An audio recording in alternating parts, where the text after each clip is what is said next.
Hey everybody, this is Rydo and we're back to another live stream of Yu-Gi-Oh! Master Duel and video game news. Today is Friday, July 7th. Now, either Yu-Gi-Oh! Has gotten rid of the pop-up notifications every time you log in, or I had already logged in once for today, or I just clicked through it. So I had to actually click on the notification things to see there's some rules here around the World Championship Finals that they're posting. I don't think I qualified, but whatever. There is a new selection pack, so we'll look at that. It's going to be, should be available now. And there's a new secret pack, the Trap in the Wicked Castle. So if we get that, we need to also focus on that. It would be kind of nice, frankly, if going forward you do just get a indicator, a little red dot if there's a notification, and it doesn't just pop up in front of you, although that really undercuts their apparent thought that everybody needs to see every notification. I also see that the reaction emojis, the hearts, buttons, and several other little reaction things are back on YouTube chat. So apparently they tested it for a while and then they untested it, and now it's back, and they've actually announced that it's a new thing, so it seems like it is now going to be permanent. What does that really do for a content creator? I don't know. Like, if anything, it seems like it may be straight up just a placebo. I don't know if it gives any kind of interactions metric that would make a live stream more likely to be recommended. It doesn't seem like it puts anything in the chat log. It doesn't seem like anybody who is the content creator can actually even see it. So yeah, unless there is just hearts popping up on my video for people who are watching it live, which maybe that's happening, but that would just make a worst case scenario for everybody. That would make the video worse for everybody, and it doesn't seem like there's even a way to turn off these reactions if that was the case. So yeah, it kind of seems like it's just straight up a placebo for people who want to click buttons and interact more. And fine, I suppose, if this is the YouTube equivalent of an elevator door close button, where notoriously a significant percentage of door close buttons on elevators have been programmed to do nothing or not connected to anything in the first place, I guess that's fine. I'm still doing my experiment by not putting any chat decorum, chat rules as the first comment. Inherently, that means there's one less comment on my videos, which means it will get less recommended. So I imagine I can't stick with that idea, but we'll see if we possibly get more engagement by not having somewhat restrictive rules and decorum posted. Although, in all fairness, I probably am just getting less engagement in the chat because it's summer and it's just a timing thing. Speaking of timing things, I was mostly busy yesterday, but I did get to make yet another 2-hour video on Harry Potter Magic Awakens. It's pretty obvious the game is not going to replace Yu-Gi-Oh! The deck size in Magic Awakens is 8 cards. You don't run out of cards. They respawn. The cards are really just paper charms, is what they're called. And the charms just represent spells you cast. And so really the game is more of a very simplistic RPG game without any open world element that I've seen so far in 4 hours. Although I am still very much in the tutorial track. It took 3 hours for them to even get to the point where they showed me the storefront, where they would potentially want you to buy more cards. But there's only, it seems, 75 cards in the entire collection, and as you get more cards, you then will upgrade the cards, and I assume the upgrades go to at least level 9, if not infinitely. And the card draw mechanic, when using gold and silver keys, there's so many currencies, like 6 or 7 different currencies in the game, so not really child friendly, and definitely pay to win. But instead of having a pity timer where you get new cards the more you don't get new cards, it has what I have dubbed a screw you counter on it, where you're guaranteed new cards when you use 1 key the first time, but then you have to use 2 keys, and you just have to use two keys the next time you want to draw with gold or silver keys. And that just goes up and up to like 20 or 30. So at some point in the long run, you're going to have 20 or 30 keys just to get any new cards at all. The prices goes up. Alright, so this is not available until July 12th.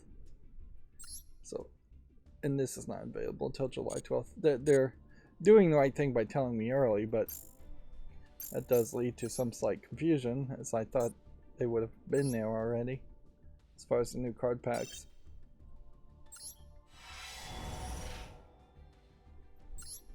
So yeah, if anything, I imagine I'm going to turn Yu-Gi-Oh! Into a short series, and then once we've exhausted, not Yu-Gi-Oh! Harry Potter Magic Awakens into a short series, and once I've hit the point where there is only player versus player content left, or there's just a nice dividing line where there's not going to be anything tutorializing new single player content, then I'll probably give up.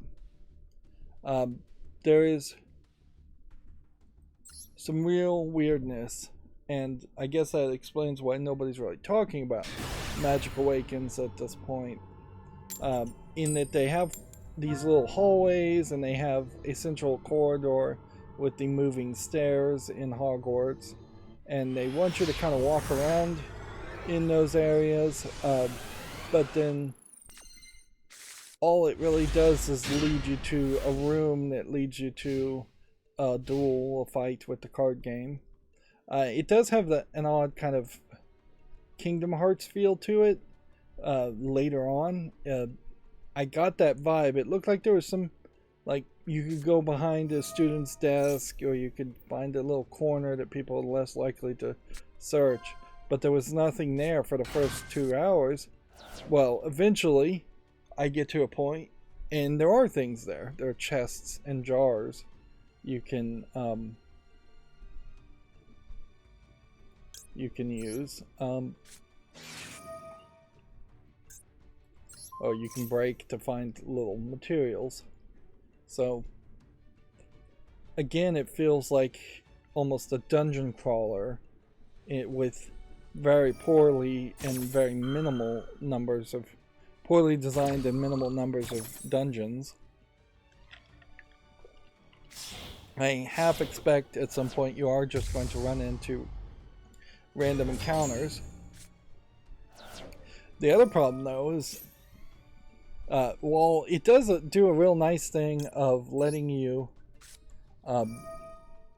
relive some of the events of the past, since Magic Awakens takes place after the events of Harry Potter, and so at one point they do have you fighting the troll in the bathroom, and then they have you play as Dumbledore and fight Voldemort even. And in the fight with Voldemort, though, it really just highlights the absolute nonsense that is their gameplay mechanic, in that you just have these 8 cards that can spawn real minions on the field that then will just crawl and creep. It's almost like a mini attempt at something like Dota. But yeah, you summon these minions, and that's half your spells, and they just crawl and creep or buff each other, and then somebody crawls and creeps towards the enemy, and it just floods the entirety of the field with nonsense, on top of the other spells doing environmental effects, which also just visually floods the whole field with nonsense. There's basically no strategy in the game at all. It's just a case of I should probably just surrender at this point. They've negated every single one of my tricks.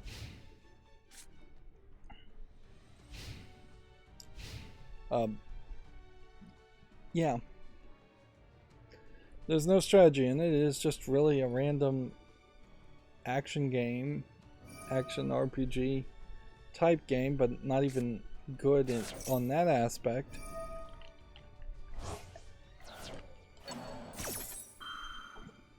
And generally, I would think it would have been smarter and better if they had just gotten rid of the hallways and just had static visual novel cutscenes in which characters talk to each other. Feels like on the mobile version of the game in particular that would make a lot of sense. And so you would just have a cutscene with a conversation that would go into a duel, then you would have a cutscene with a conversation, and then that would go into a duel, back and forth, back and forth. There should be one static image that is just kind of a map, like that magical map I think they had. There's a couple of magical maps in Harry Potter, come to think of it. I'm actually extremely surprised by how much I even remember of Harry Potter. But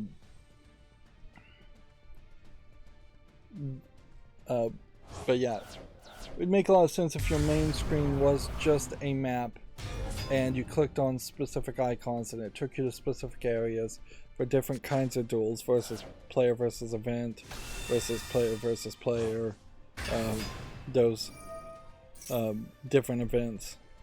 That's what you would typically expect for a game like this, because at the core of it, it is trying to be one of those mobile gacha games where you're going to try and convince the whales to buy all the cards and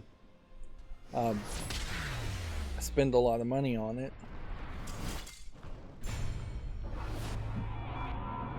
There is a heavy emphasis in Magic Awakened on Hermione, which, in fairness, I think Hermione really should be the protagonist of the whole Harry Potter series, particularly looking at it from the perspective of the movies and not having read the book.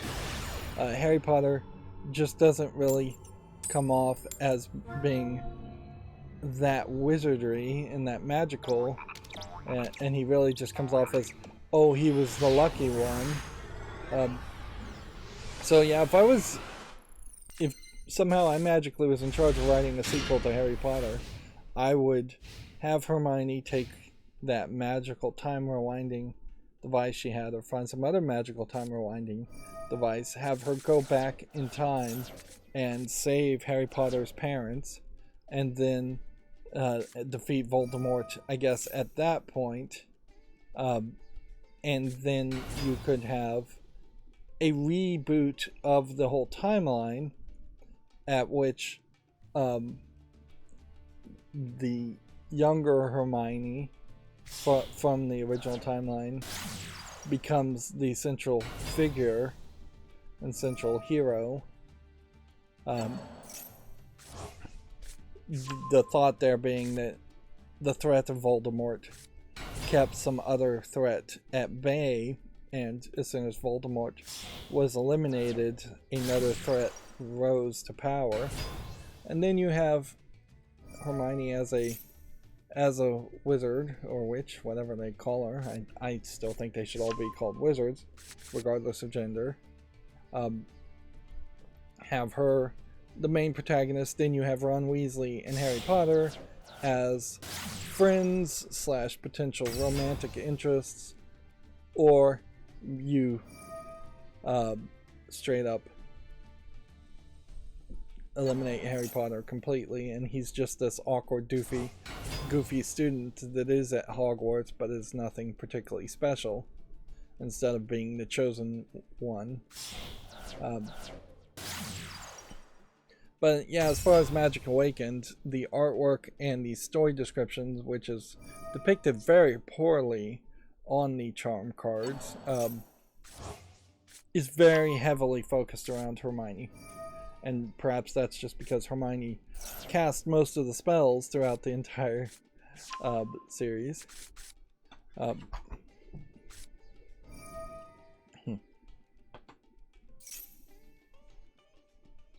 But yeah, I don't think Harry Potter Magic Awakened is a game that I could stick with. And it's not a game I think I particularly would want to stick with.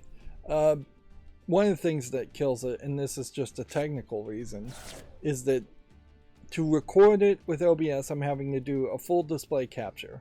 It's just not programmed to use any kind of like DirectX rendering or anything like that, it seems, or it's just not programmed right. It's capturing all the keystrokes, so the hotkey to start and stop recording doesn't work when it is full screen. So it's just making extra work in which I'm having to start a video, then put some silence in the front so I can get the video in to look right for the first frame, then start talking, then I have to go back and cut that first bit of silence at the front. And to start with the hotkeys, I have to hit the Windows key. So at the beginning of every recording, before I cut it out, I'm hitting Windows and then I'm hitting the hotkey, which is just bringing up Windows search. Which, yeah, that extra hassle is not worth it. And the mouse is also being trapped. Like for Yu-Gi-Oh! Master Duel here, when I take the mouse cursor and go to the right, it just goes to the second screen just fine. There's nothing stopping that. The mouse is totally trapped within the frame of the Harry Potter Awakens. So I couldn't do the web peek by going to the right and moving the mouse, because I programmed it once the mouse gets to about right here on the second screen, it turns on the web peek. So my whole, almost all my systems would break if I was trying to live stream it, even if it was super popular. Now I am perhaps interested in Harry Potter Hogwarts Legacy at some point, but I've almost certainly missed the bus on that. Nobody's really talking about that game anyway, so yeah. It does seem like it is just too little too late. There's also copyright concerns, although it does seem like the Harry Potter music is content ID'd. It doesn't seem like it really affects my videos for the first video. So, but I would point out in contrast, Yu-Gi-Oh! Master Duel has never had a content ID claim on its music. And certainly it wouldn't be reasonable to play Magic Awakens and stream it every Monday, Wednesday, and Friday with the music muted. We could do it, but it would be a hassle. They're doing everything in their power to stop me here. And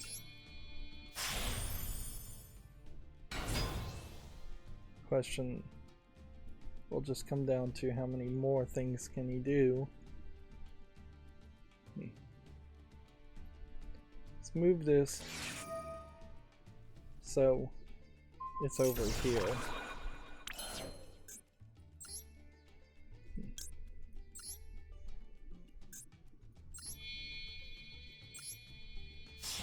That way it's not pointing towards that.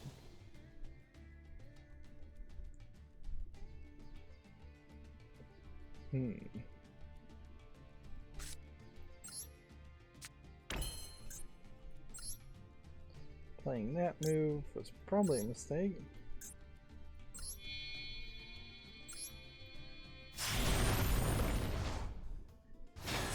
Now would be the time to do some research.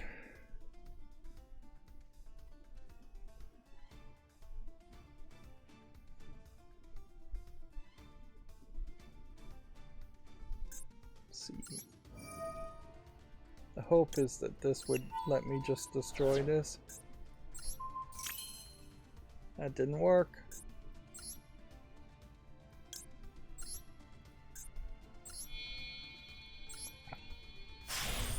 We might very well be in a situation.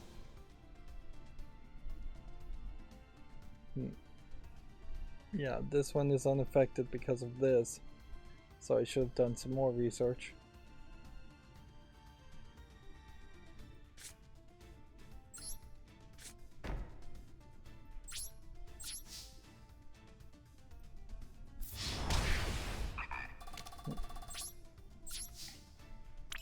We may still win here.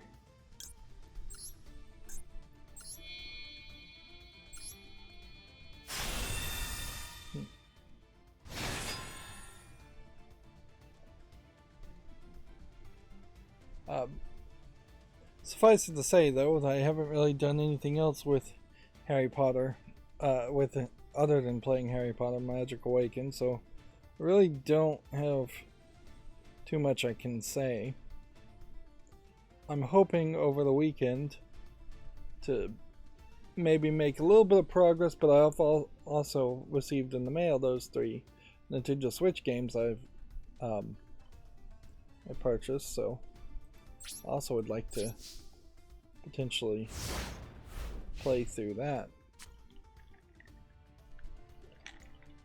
But the truth of it is, I need to finish the scheduling over the weekend. That is much higher priority.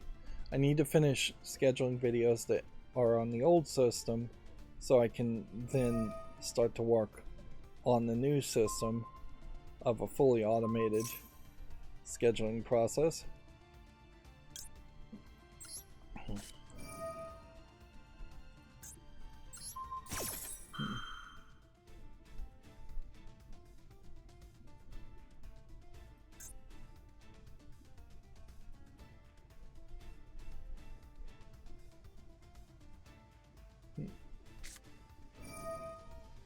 Unaffected by opponent's cards effects.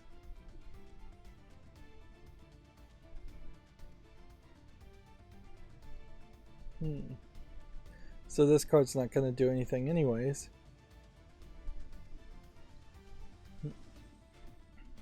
Yeah, I need to over this weekend schedule videos, which is pretty much true for every weekend. I'm going to run into a problem, particularly now that I have videos showing up in different folders, in which I just have a lot more videos than I think I do, and I'm gonna eventually just end up having a full hard drive right when I don't need that to happen.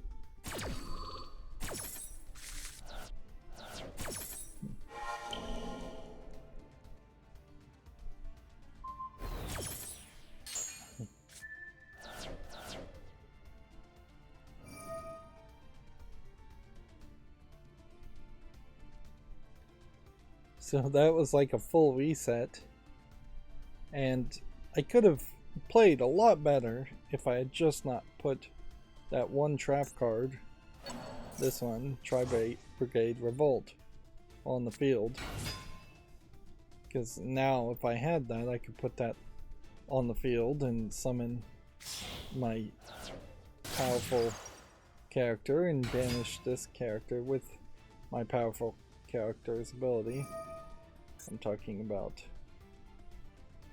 Tri-Brigade Shrog, the ominous omen.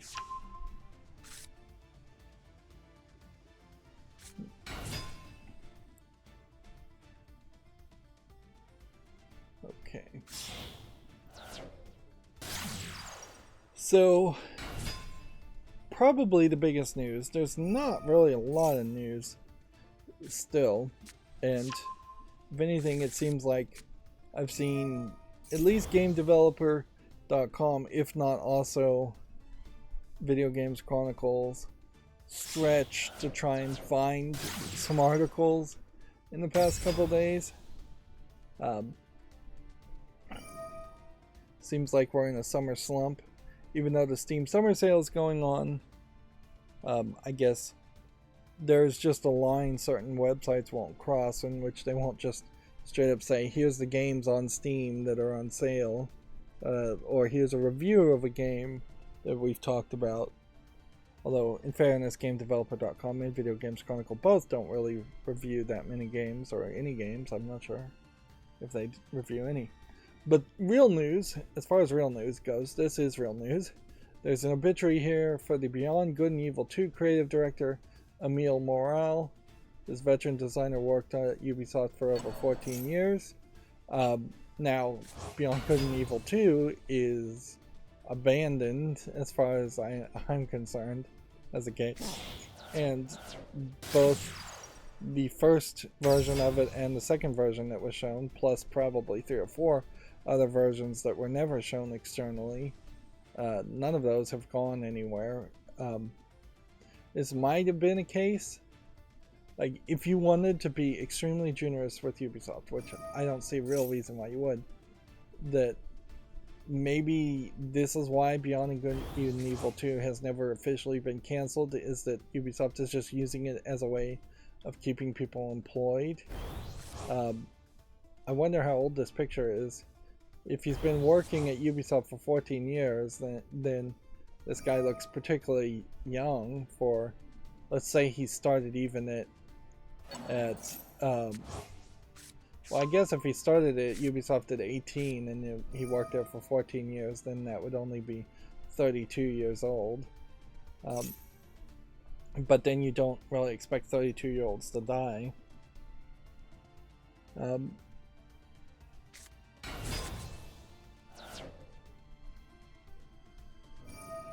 But yeah, maybe that's why Good and Evil 2 is still around, is because there's just enough people at the... no, he died at the age of 40, so yeah. That seems to be a somewhat recent picture of him.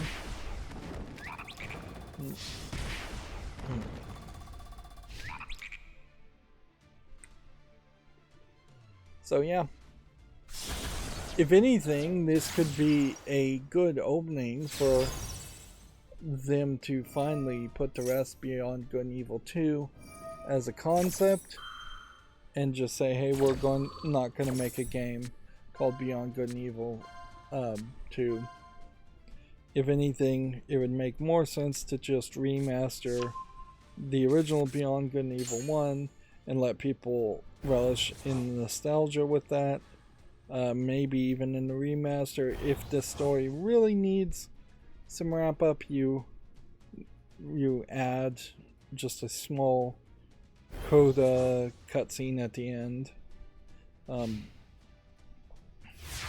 Since the most recent announced version of Beyond Good and Evil 2 was just going to straight up be a remake, a prequel to the story anyways, it's not like you're going to get any real progress in the story with a prequel anyways.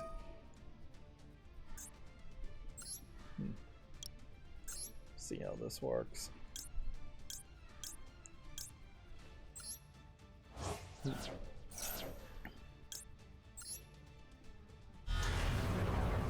Ubisoft being in France is in a very weird position. France just passed a sweeping police can turn on phones and spy on people remotely spy bill. And France is in the middle of all these riots. And so either we are on the verge of seeing major crackdowns of major rioting, or more on the verge of potentially yet another French Revolution. Which that'd be interesting to see if that actually succeeded.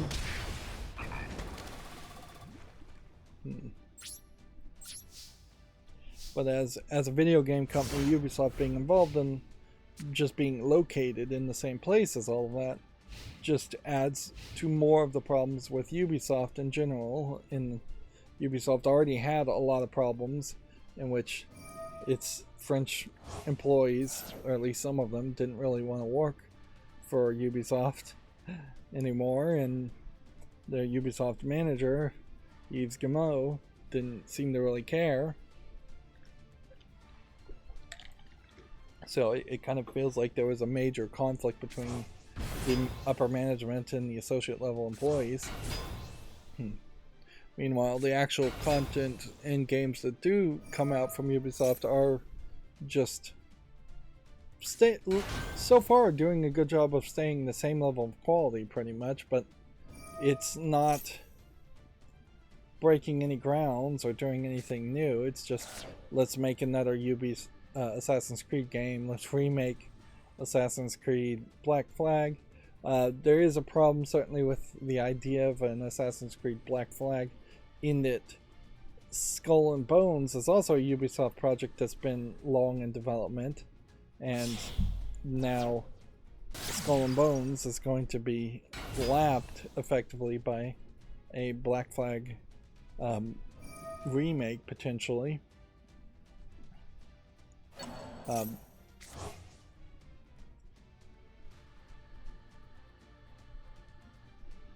Let's see. I don't think there's anything in the story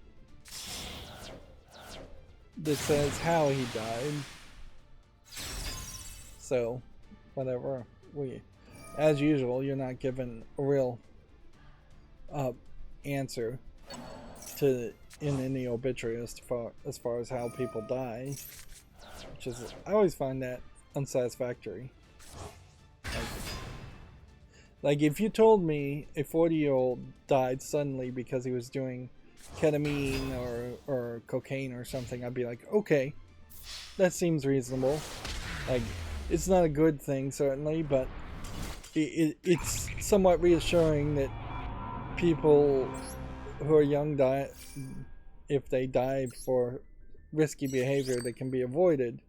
It's never satisfactory if somebody just dies because they tripped down the stairs or they had a sudden aneurysm, which often is the case, is that there is just no avoidable cause for death. And it certainly depends on age there too. If you tell me a 92-year-old dies of a heart attack or an aneurysm, I would say, okay, yeah, that's reassuring, that's believable that would happen at that age. But if you tell me a 22-year-old dies of a heart attack or aneurysm, that's a little more off-putting. Heck, even if you told me that the guy died because he was in the riots and got run over by a tank, at least that'd be information. Better to know in my mind than to have to speculate all the different scenarios. Anyways, moving on. Video Games Chronicles says Capcom is, quote, considering how to approach making a new Mega Man game. There have only been 3 main entries in the past 15 years. So this would be Mega Man 9 in 2008, Mega Man 10 in 2010, and Mega Man 11 in 2018.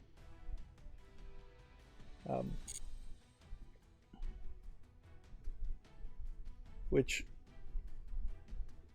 there definitely is something to that idea, in that Mega Man, as a kind of difficult platformer,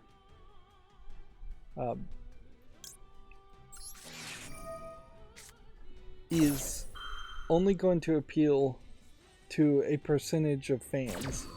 That frustration platforming these days has been taken to extreme levels. I might as well just surrender the 2 elements deck. But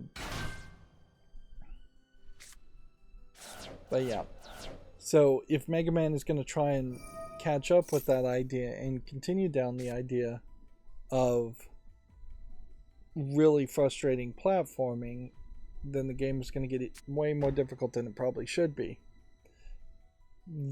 So if you eliminate the platforming for the most part, the 2D platforming, if they went 3D, I think that would probably be a big mistake. Although, you know, there's room for an attempt there at least.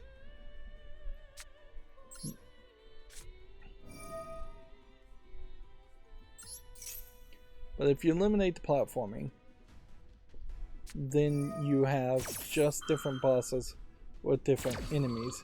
And at a certain point, a Mega Man game isn't too different from a Kirby game, in that Mega Man can copy other people's abilities and Kirby can copy other people's abilities. And so if there was perhaps a boss rush game where you were fighting a lot more of the enemies instead of just usually 9 or 8 enemies and getting their abilities.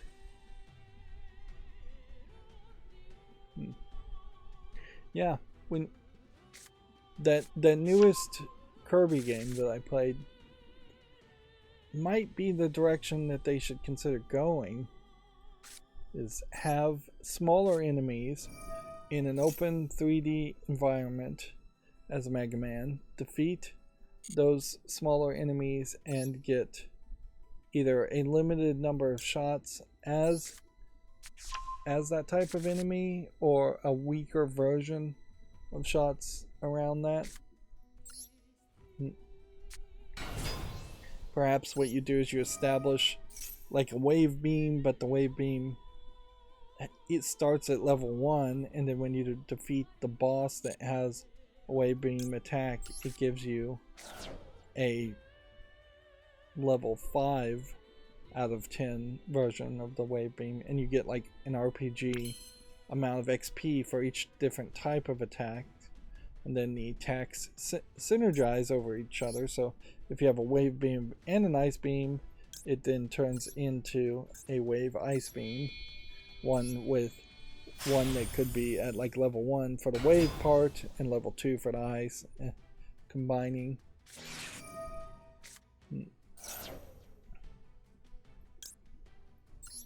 Of course, I'm not the biggest. I don't know if I've ever played any Mega Man game at all, so I'm probably not the person to ask as far as how you would make a new Mega Man game. But clearly, Capcom doesn't even know what to do with Mega Man. I think you also run into a problem here in that this art style is iconic, but this art style also just really does not work well for modern animation styles. And I don't know the best way to really address that. Like, I don't think you want to go straight Bomber Girls and turn Bomberman, who also was very kind of rounded, small or giant polygon character. You don't want to turn Bomberman into Bomber Girl, and you don't Bomber Girls, which were just anime kawaii characters. And same as with Mega Man, you don't want to turn Mega Man into an anime robot boy.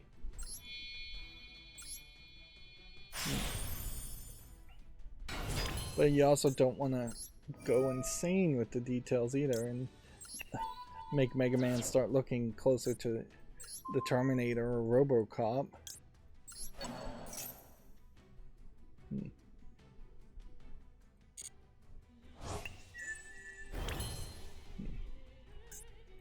In the Dead Rising games, they have Mega Man outfits, costumes, that I believe his name is Frank West can wear. And that, I think, does a really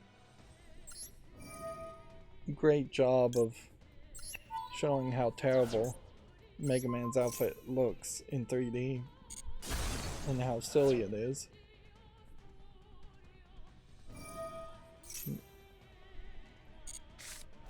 If you change Mega Man's appearance, you have to change the appearance of all the other robots. Or you maybe have the humans drastically drawn more realistically. And that changes the art style too. I think you really are just painted in a corner and you really have to use this art style. But I definitely would see some tweaks happen here. The blaster cannon, maybe try to get it to be smaller and go only halfway down this character's arm, and smaller gloves here. Get rid of the underwear on the outside look here. Perhaps you have a few lines of just like electrical circuitry around on the edges to give some details instead of what is very much just blobs of color. The helmet, I think you start to reduce that and get rid of that completely. There's almost a thought here to have like just a blue hair mohawk in the middle and eliminate the helmet, but I think what you probably would do is make this light blue thinner and cut this way higher so you are seeing tufts of hair. Or maybe you could even just put like headphones, some Beats by Dre over the hair of Mega Man with the blue ear cups and have just a line in the middle and then make it look a little bit more human. Then if you like, Mega Man is a robot, so he really shouldn't look that human, but I think it would make it more relatable if you did that. Maybe you get somewhat away from the giant anime eyes and make the rest of the face a little bit bigger. You could potentially also have all the enemy robots dressed like dorks and have him make fun of this. Just a general blue shirt and like something that felt like more of a blue shirt instead of blue skin or blue tight rubber around his clothing. It does kind of feel like he's just wearing a rubber suit, for lack of a better description.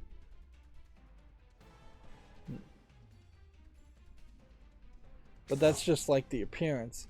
And really the appearance isn't the biggest deal there. The gameplay mechanic is the biggest deal. So they've got to figure out a good gameplay mechanic first, and then once they have something that plays really well and starts to make a lot of sense, then that will probably influence the artist to change the art or not change the art. Honestly, if they did no change to the art and it just played a lot differently, a lot better, and fans of Mega Man games could agree that it played better, which is going to be a big if, then leaving the art the same is fine by me. On a certain level, Mega Man feels like a game that's supposed to be for kids, but plays like a game that is a little too difficult for kids. So maybe you just dumb it down and make it a simpler, easier game overall. Oh, I guess it's My turn to lose here. Yeah. The Italian Video Game Awards happened. This was the first year I've ever even heard of this Italian Video Game Awards. The winners as far of this Video Games Chronicle list goes like this. For Best Italian Game, something called Terrorbane, which we've never heard of. Best Italian Debut Game is Venice 2089. Best Innovation is Saturnalia. Best Outstanding Italian Company is Ubisoft Milan.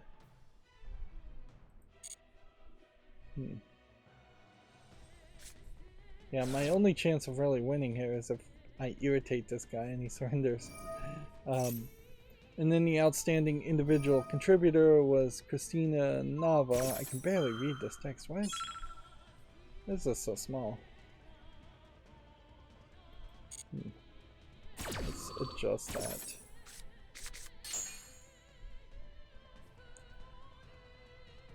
See if we can.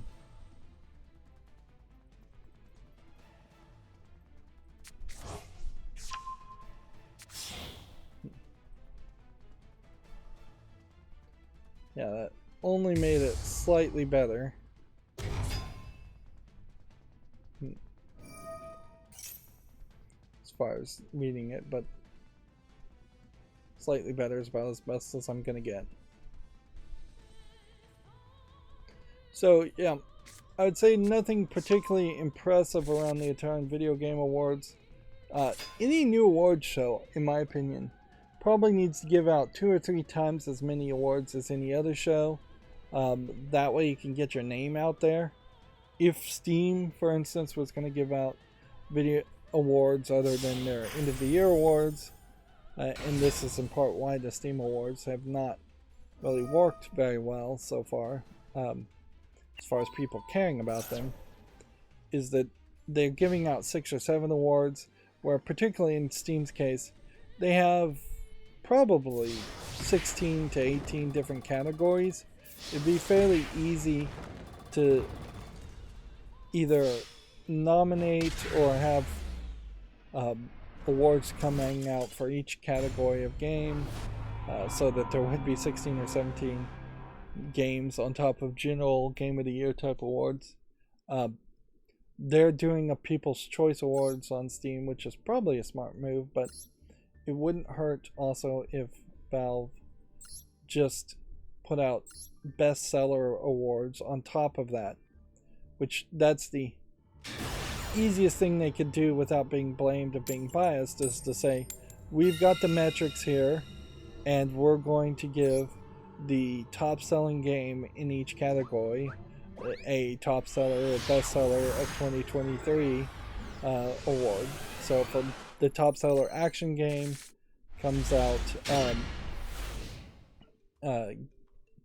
gets an award, then the top selling action adventure game, then top selling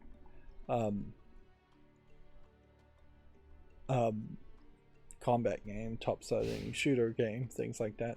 And you could certainly make rules for, since a lot of those games have multiple of those tags, to say whichever tag you set highest is the tag that we will use, or whichever tag it sells in the most. So if Call of Duty is also the best-selling combat footage, wartime combat footage, if that was a tag, which it probably isn't, or if Call of Duty was the best-selling action game and the best-selling shooter game, then Call of Duty should just get 2 best-selling awards. Like, you could be very hands-off on giving those awards, but then you would just be giving a lot more, which then people might tout as actually being prestigious, and then the Steam Awards may actually fake it until it makes it and actually gain some prestige.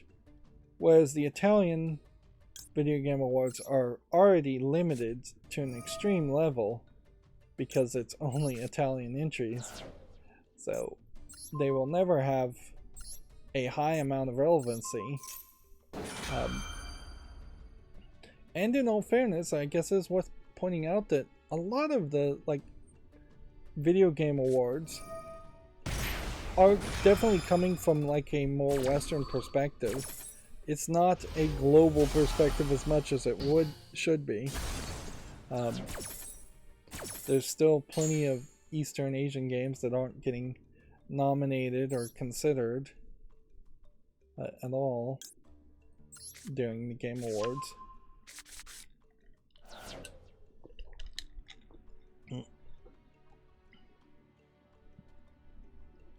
And Tokyo Game Show really should have a better award system that has more prestige around it, but it kind of doesn't.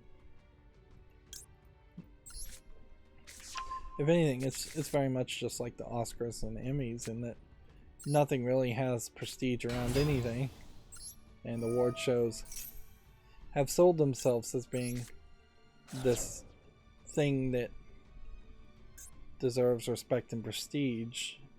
The general concept of award shows have sold themselves that way, but they've never actually earned it. And that's not just in video game award shows, that's pretty much all award shows. I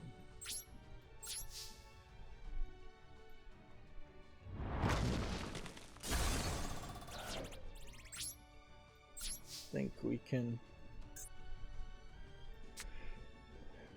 do something here. Should we do something here?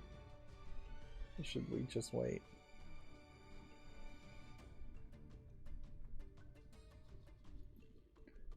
This card is, I guess, stopping me.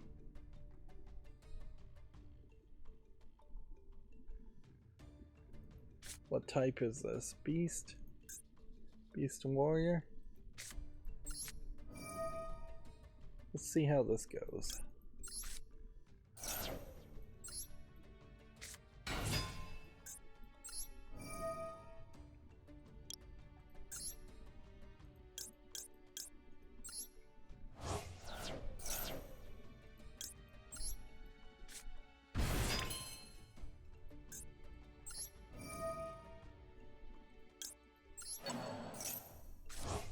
So you do that, and then you can summon this character, and then he'll gain the attack of that character, so he'll be at like 6,000.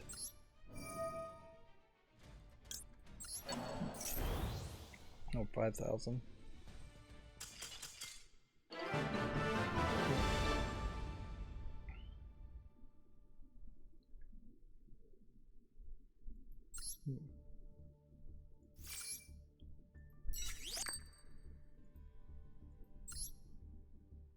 We didn't play that much Yu-Gi-Oh! Last stream, but we'll play a little bit more today, I guess.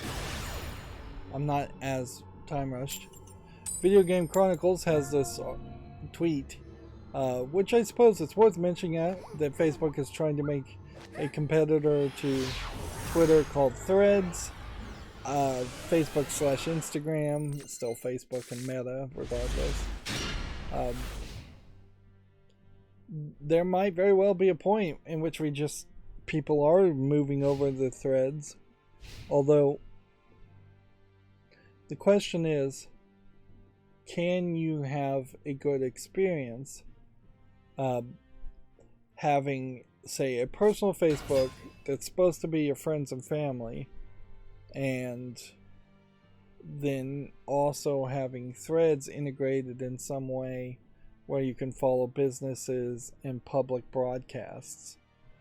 Because honestly, that should have been a system that was there day one for Facebook, is that there should have been pages you follow that were public broadcasts and friends and family feeds, and the two of them should be somewhat separated out so that you're not missing friends and family and you're prioritizing friends and family over random public broadcasts. But that's not how Facebook has evolved by any means. Right now, I can definitely tell you that on my Facebook, I'm seeing basically no friends and family. Instead, I'm getting tons of clickbait ad videos and a lot of posts from groups. And I would see I would like to see Facebook potentially just convert groups into thread posts that are public,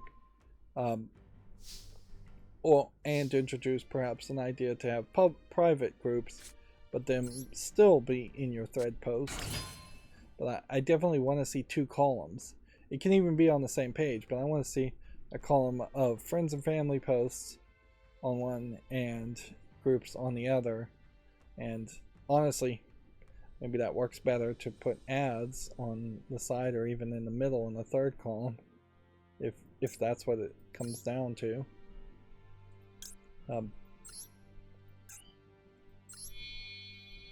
But yeah.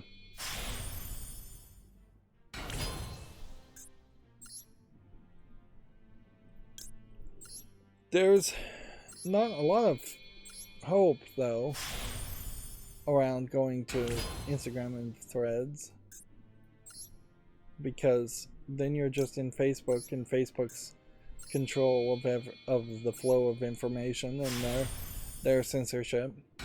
There's like one picture that I posted with no commentary several years ago, and it shows up in my memories on Facebook, which is mostly what I use Facebook for, is just to look at old posts I did and repost those potentially. But it's a picture of a skinny poor person holding up a fat rich person, a statue, a real statue that has been made, and I just posted it with no commenting, no words at all, and that picture got flagged for spreading false information. And then you click see why, and some other person has used that picture in some kind of fake news spreading post, but obviously their algorithm is not good enough that to the point where you can't even post the picture, and the picture is getting censored completely. So yeah, I'm not going to try and make a ridiculous argument that Elon Musk is keeping Twitter censorship free, or anything like that, even though that was some of the claims or hopes that he would do with it. But yeah, why move from one cesspool to another cesspool, as it were? It all has very much the feeling, as gamers we should be somewhat aware of this too, is in that NeoGAF had either, depending on which side of the story you believe, a toxic in some way, I don't even remember the story, person in charge of NeoGAF, and that person should have been cancelled, and then NeoGAF should have been taken over by the people trying to cancel him. Or on the other side of the argument, there was a group of toxic people at NeoGAF that were trying to take over NeoGAF, and that group of people eventually moved over to Reset Era. And so then you had this new Reset Era that looked a lot like NeoGAF, just wasn't being run by that one person. Meanwhile, there has been, in the long run, from my perspective and what I've heard, a lot more controversies since that point, since Reset Era has been established. There's been 0 controversies around NeoGAF and tons of controversies around Reset Era, which really does lean, in my opinion, towards the Reset Era people being the problem, looking potentially to cancel people and being just like out of control SJWs.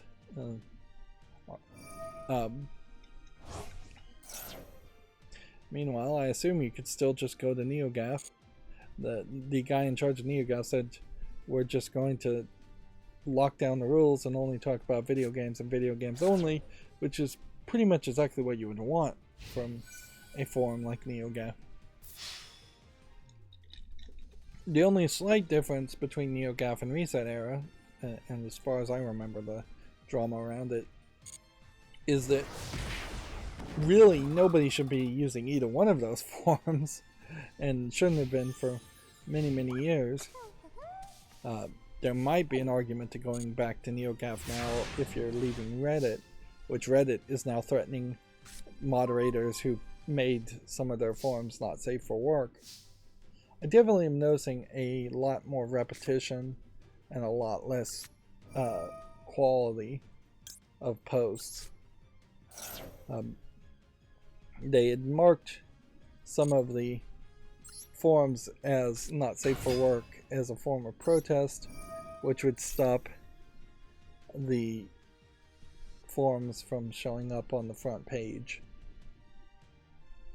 Which every little step Reddit makes to try and force their unpaid labor of mods into going back to the way they were just really highlights how necessary it is for those mods to exist. So for those forums and those subreddits to exist, to the point where it's really, really obvious that Reddit is nothing without its top 20%, top 10% of subreddits. And those subreddits will and can and probably will go to absolute garbage if the moderators who are running them and putting a lot of effort into it go away. It would have made a lot more sense, instead of making API changes, to try to create an artificial intelligence automation program that would moderate subreddits automatically. Like, I guess the idea here was that Reddit thought that they could just change the API program and nobody would complain about it, or not enough people would complain about it. But then to not back down when they found out they were wrong about that is just dumb.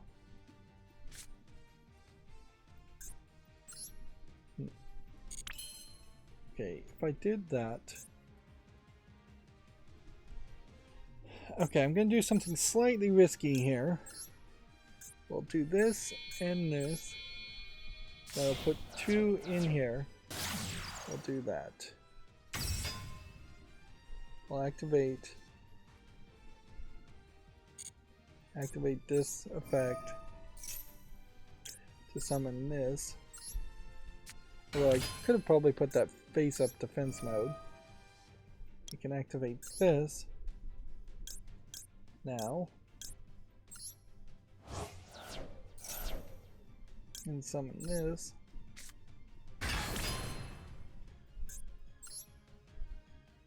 Could we get a 3? Is that more valuable?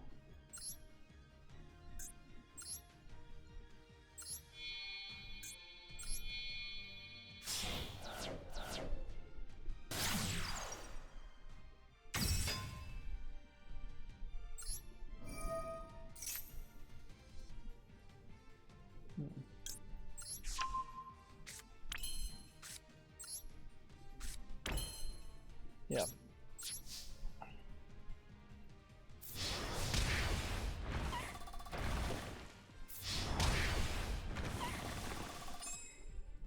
I think I may have just been able to win there had I not summoned this character, but whatever. Let's see. We had this in attack mode, which would have been 700, and this, which would have been 1600, so adding those two together, you would have gotten 23. Either way, doesn't matter. Anyways, so yeah. A PlayStation-owned studio, Fire Sprite, has shown off a new, much larger office in Liverpool. There is probably a point we're going to hit where it's going to have to start being pointed out that these kinds of offices and this kind of fancy design is too much. Particularly now that we know that PlayStation spent like $200 million making The Last of Us.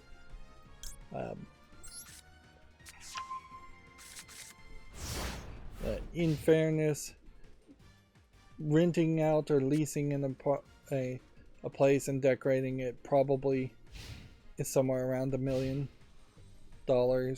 These chairs arguably don't look very comfortable, and I have no idea why you would need a frame over here. I don't know what you're hanging up here. Monitors or paperwork.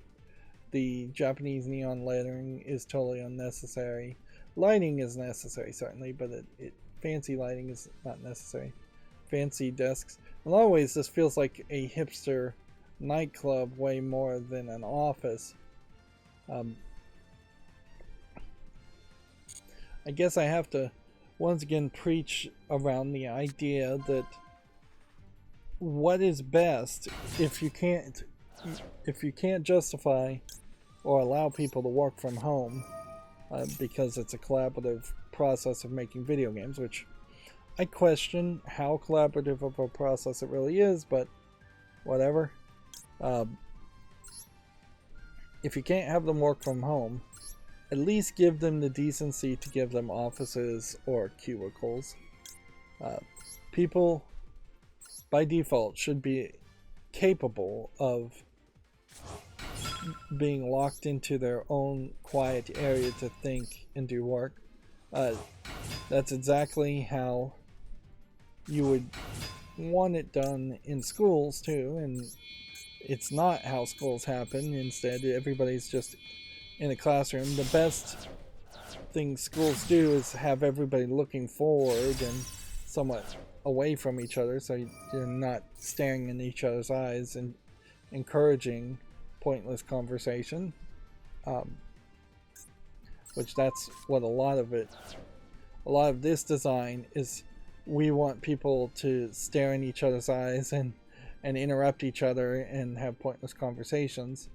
Assuming you're supposed to work here, if this is supposed to just be the lounge, let's go to the full article here. If this is just supposed to be like the kitchen or something, well then I also have to question, why is this so terribly designed as a kitchen? Let's go, maybe it is, but yeah, maybe that's the kitchen. Here you have a bunch of monitors, but you have people sitting side by side with no real break. Perhaps this is an idea of parallel programming, but which I've heard is one of the best ways to do programming is to have one senior employee and one freshman employee programmer sit next to each other, and one describes what they want to happen while the other types it and tries to write the code out. And it's just like a process where you're doing a first pass to get it to work, and you don't, after an hour you swap and you don't go back and like rewrite the code that the previous person did. You just continue working in that parallel mentality, so at least two people are on the same page as far as what's going on, and two people are bouncing ideas off of each other. So that's not the worst idea if this is parallel programming, but if this isn't parallel programming, then you have a situation where I'm not even sure where the split here is on these monitors. Like, some of these look like whiteboards on the background, but it seems like if you're not doing parallel programming, you would want a cubicle split here, and you would want something on the side. Everything is just far too open for people to kick your chair as they walk by, or just have a conversation right behind your back. Somebody could be talking at a desk over here, and people over here are going to be disrupted.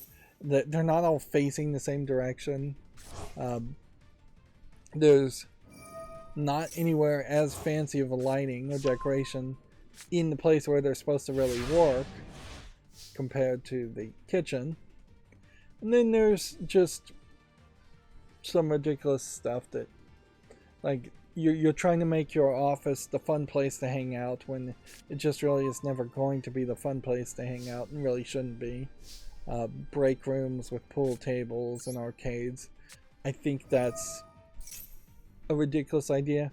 Best case scenario I would think is have like your office situated where there is a potential fun place to hang out somewhere around. If you leave work and you want to go hang out at a pool hall and play pool, or an arcade and play arcades, and you can have certain employees deciding to hang out with other employees after hours if they want to, although I really wouldn't even encourage that. I would really heavily encourage, if not make it straight up rule, saying when you go home, you go home. You do not fraternize with any of the co-workers. You're only supposed to be co-workers with these people. You're not supposed to be friends with them.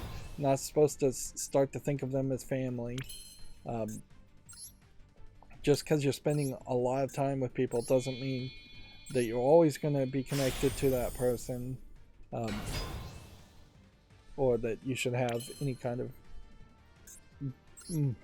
more than cordial professional relationship with them. Whoops. That was the wrong one.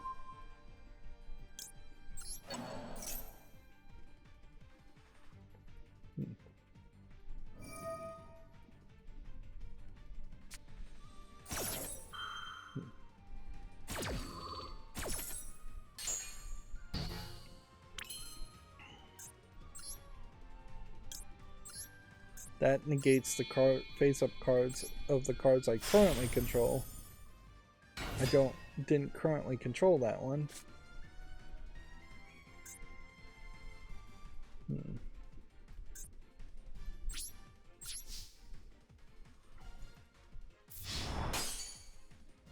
Let's see if this works for me. Nope. This will be the last game we play. So then we have just like nicely decorated hallway, although it does seem like a lot of these paintings are just wasting money to decorate things instead of having awards or even real concept art for games they've worked on. Here's what I again assume is more of a kitchen area.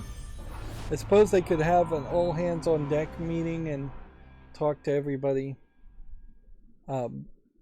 If every single person in the building needed to be in a meeting, they could have somebody give a presentation there. But you can see there's this glassed in area where meetings also happen. I kind of question whether meetings should be in glassed in areas, because that does kind of make an awkward situation if you're having a meeting that other people aren't supposed to know about, or if you're having a heated argument in the meeting amongst a group of people, and then all the rest of the office is looking at that. And I again assume that the Japanese here is just because it's PlayStation owned. Then you have a completely different style for this design in this other hangout area, which is far too many hangout areas. You have a sign, and really only that one picture of where they're actually going to work, and not that many desks. So yeah, this does not feel to me like a good way to use Sony's money, as it were. Feels to me like they just decorated an office. Now, there's some weirdness that I'll admit I don't fully understand, in that if you decorate and upgrade an office, the landlord lease person might be fairly happy about that. So they may have gotten a little bit of a break on the long-term lease. But even if that was the situation, and I'm heavily speculating there that that would be the case, we have seen, particularly around the pandemic and the movement of people wanting to work from home, that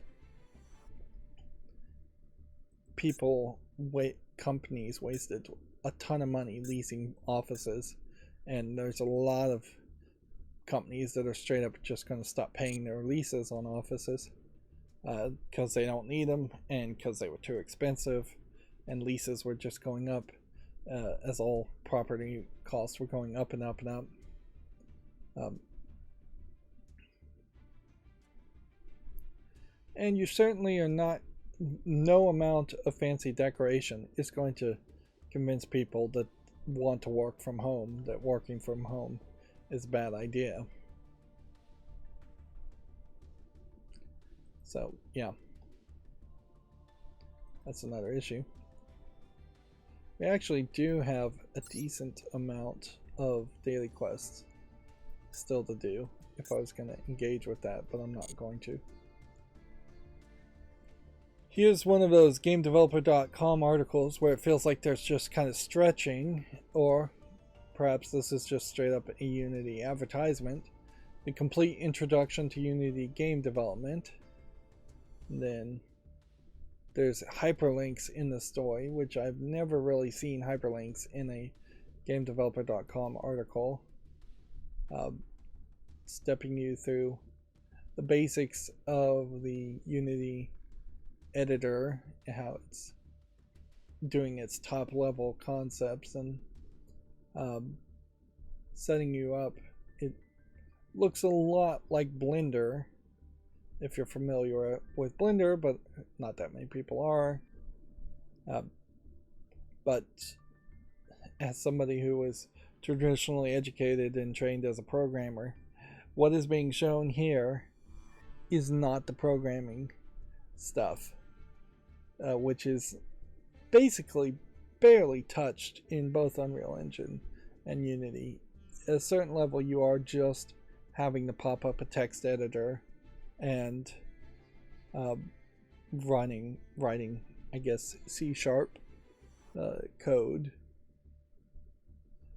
Like this entire part here, before where scripting fits in, is just about how you make the 3D assets and place them in the 3D visual editor. And I will say that is the power of Unreal and Unity, in that you can have the same editor for the 3D modeler, for the animation maker, for the programmer, for the audio editor. They're all using the same software in admittedly drastically different ways, but it's all integrated, or at least it tries to be all integrated. I still wouldn't be surprised if the animator is actually animating like 3D skeletal movements in a different software and then exporting it and from that different editor and importing it into Unity. I wouldn't be surprised if the audio editor is using a different audio editor program and then exporting the audio files and importing them in. But at a certain point, the idea is that each one of those creative persons would have at least a basic understanding on how to import their files into Unity. It really, Unity and Unreal Engine, and at this point I would mostly just recommend Unreal Engine and not even recommend Unity because of the company that runs it messing up lately. It really is, though, a jack of all trades type software, and that's why you get menus with just a ridiculous amount of inputs and boxes and elements.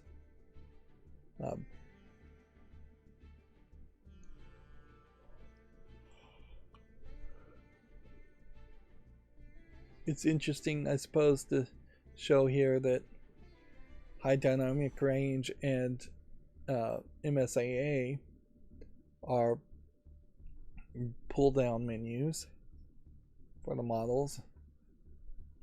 So a lot of this is being built into itself. But yeah, if you were to just go into Unity and try to make something from scratch, you're not going to get very far because you're going to have to really wrap your head around at that point creating everything from cubes and spheres and capsules and cylinders, planes and quads, or texts, or terrains, or trees, or a wind zone. That's all the 3D images it can create, and that covers quite a lot when you realize you can texture a cube to look like anything, so it doesn't just have to be a cube of rock or something. But yeah, the rest of the elements that you have here are just effects and lighting and audio and video elements and user interfaces and cameras. Yep.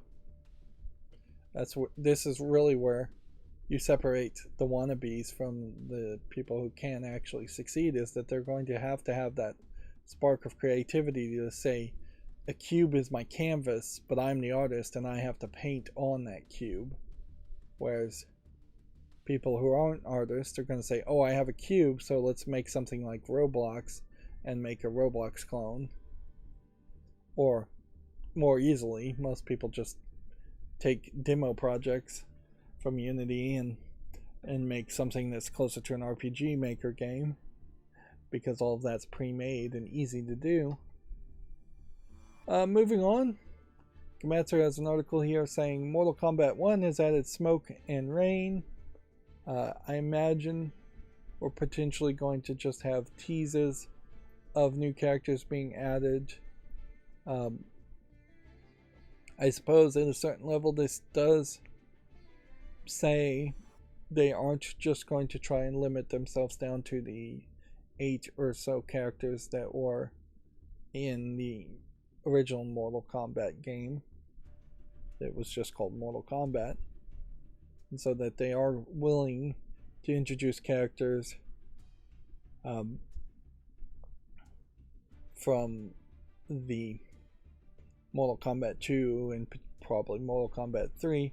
I think when you start getting to like Mortal Kombat 5 or 6, you're probably getting into that later characters that people don't really remember or care about.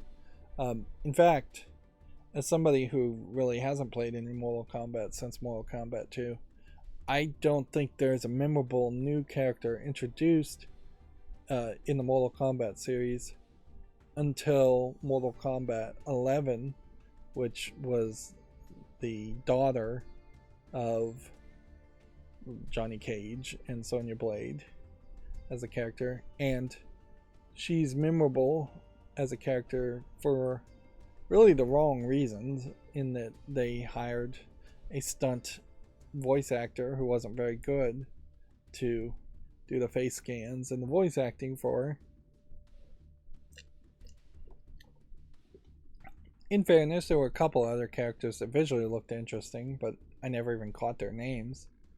I think the more in Mortal Kombat 9, 10, and 11 that they went outside of Earthrealm and went to other realms and had these monster looking characters, it stopped being as relatable,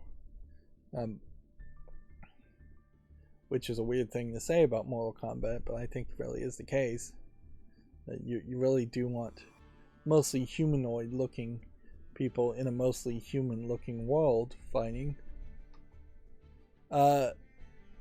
We have a GameDeveloper.com article here. Embracer has raised $182 million through issuing shares weeks after announcing layoffs. So Embracer financially seems not to be in a good place, which is not super surprising for as much money as they spent and as little as they've actually released and made. They acquired too many companies too quickly, and now expectations have been set too high, would be my opinion on that. Embracer Group really should have just been THQ Nordic, and they never should have created a parent company called Embracer Group until THQ Nordic could prove itself to be a good enough game publisher / developer to put out good games. Like, if you just rewound time back and went back to the point where Nordic Games renamed themselves back or named themselves to THQ Nordic to try to be a spiritual resurrection of THQ, which I don't know why you needed to do that. if they had just stayed as Nordic Games and they had acquired the publishing rights to make remakes for SpongeBob SquarePants games and acquired the rights to make Darksiders 3, and they had put all their focus on those games and released those games, they would have been in a much better position. Because from what I remember, what did happen is THQ Nordic put THQ, which is basically cursing themselves with a failed company's name, and then Embracer Group became the parent company. Embracer Group acquired the rights to make remasters on the SpongeBob SquarePants, but I don't think THQ Nordic is really involved with that. Embracer then went on a spending spree, acquiring companies left and right, including Gearbox, which I'd say Gearbox perhaps was desperately trying to sell, while the selling was good to anybody. So Embracer Group, I could see them going with that, but yeah. Noticeably, Embracer Group does own Gearbox now, and they aren't announcing anything new around Gearbox. When really, if you'd acquired Gearbox, you should have announced something new that day. Now, that new thing can't be a Borderlands game, but it could be something that Gearbox is somewhat known for, something that feels a lot like a Borderlands game. 2K owns the rights to the Borderlands intellectual property, and Embracer Group did not get that. But yeah, they do own Duke Nukem. If they wanted to announce that we're actually planning on making a new Duke Nukem game, or at least I think they think they own it. They also acquired Crystal Dynamics and Deep Silver, and each one of those companies, Crystal Dynamics, Deep Silver, and THQ Nordic, announced that they are making layoffs. Now, because Embracer Group is issuing shares, I guess they're opening themselves up to a higher chance of a takeover of some sort, hostile or friendly, take your pick. And maybe it is just a case that the board of Embracer Group is trying to make as much money for themselves before they leave and let some other company, some other shareholders, vote in a new board or take over in a hostile takeover or a friendly takeover completely. But this really is moving money around, and when you see a big company moving money around, you know they're not doing anything smart. Apparently, a new 30-player Battle Royale Stadium Stampede mode for AEW Fight Forever is being teased in the trailer.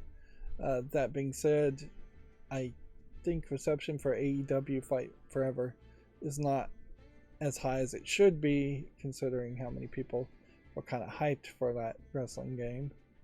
I think that it has the bugginess problem that almost every wrestling game has to some extent, but in a worse scale. Daedalic announced a couple days ago that they were giving up on making internal development, or at least it seemed like that. Perhaps what they really were trying to say is they were giving up on Lord of the Rings internal development because they had another Lord of the Rings game in the works.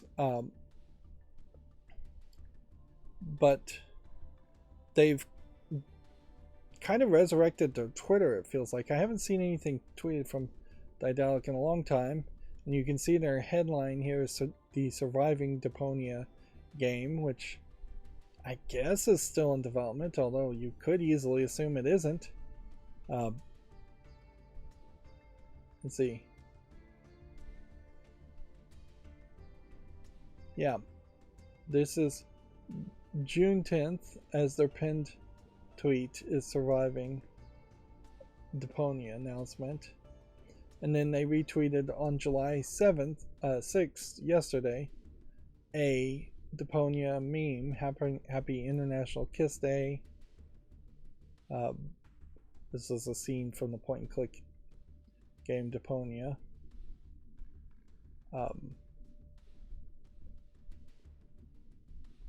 Here we have a point-and-click adventure, Life of Delta, on sale, which they're promoting that, and the Steam Summer Sale.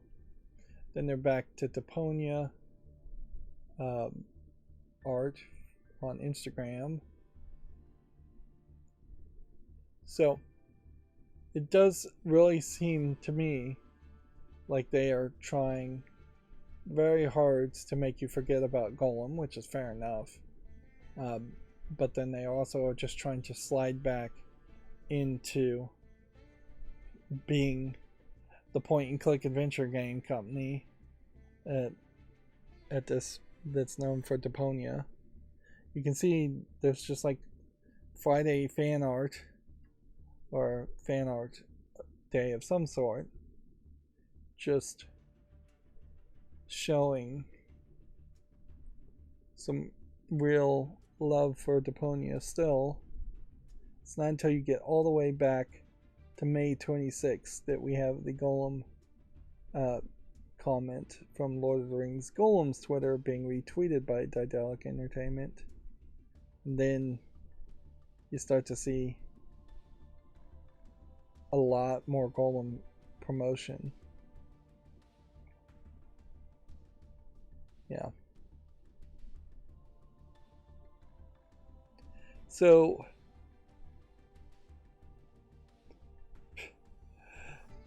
I cannot get this analogy out of my head, so I have to apologize for using this analogy. But can you go into a McDonald's and poop on the floor and then expect to be allowed back in that McDonald's or in the good graces of the McDonald's employees a week later, a month later, a year later? I would say the answer to that question is no. And that's pretty much what Daedalic has done. So you'd be kind of crazy to play Surviving Deponia. On top of which, Surviving Deponia as a concept feels like it's not that smart of a concept anyways, in that it is just a survival game set in the Deponia universe on the junk planet part of Deponia. Looks like it's going to be very repetitive and not really that unique. And I'll be interested in seeing other people's reaction to it, but it is an interesting question on a higher level. Should companies just be forced into a liquidation / death of their existence if they really screw up and put out a bad video game? The answer is probably no to that, but they should lose people's faith. They should lose people's trust. If they started to ask people to pre-order Surviving Deponia, which they basically are because it is coming out in early access, you really shouldn't give them the time of day. Video gamers have a very short memories, and we need to have longer memories in these cases and really come out and say, no, it's not acceptable for you to ask us to trust you for this next game when you've put out such a bad game. And inherently, it's worth pointing out this isn't even the first time Daedalic has done that. It's the first time Daedalic has done it at this scale, so you can't really even blame Nacom, their parent company, because Daedalic has put out a lot of mediocre ending on a cliffhanger point and click adventure games that aren't that good. Like, it has always been up and down on the quality of their games. Now Deponia specifically, they tended to put a little bit more polish on it, but the other non-Deponia related games are up and down in quality. So yeah, I guess my message here, it's taking too long to say it, is don't put your faith in Daedalic. Speaking of other people not to put your faith into, here's the YouTube advertisers, and they put out this tweet on July 6th. Anime creators have found fans around the world by encouraging engagement from crowdsourcing ideas to community building. Learn how your trends currently about the trends currently on radar at this blog post, which we'll click on. The problem with this, though, is if you're at all familiar with anime YouTubers, they notoriously have to not show any anime at all, unless it is a custom anime avatar they have for their own character, or just them describing the events of an anime. That's about as good as you can get it, because Japanese people, particularly anime companies, are following Japanese copyright law, or their interpretation of Japanese copyright law, as far as doing content IDs, and often just DMCAs and takedown notices. So there's nowhere close to what the appropriate United States fair use should be, considering YouTube is a United States based company when it comes to anime. The best anime YouTubers out there have like deals with anime companies to basically only say nice things, so there's no real criticism happening. So yeah, there really isn't a good reason for YouTube to promote anime on YouTube. It just isn't going to work at all, because anime creators don't want anime to work. Perhaps this is an attempt to convince Japanese anime copyright holders to let more anime on YouTube, and perhaps this is an attempt even to have more buy anime episodes and watch them on YouTube instead of going through Crunchyroll or some other service. But the reason why Crunchyroll and other services exist in particular for anime is because those companies want tight controls, and usually they want to be in charge of the website that anime is being streamed on, if it's going to be streamed on at all. Then you also run into a problem here as far as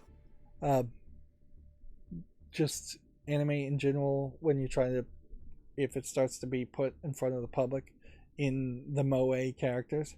So if I click here, this anime character at first doing this dance looks fine. That's not really anime.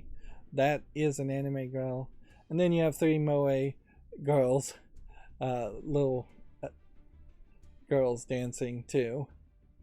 So yeah, you have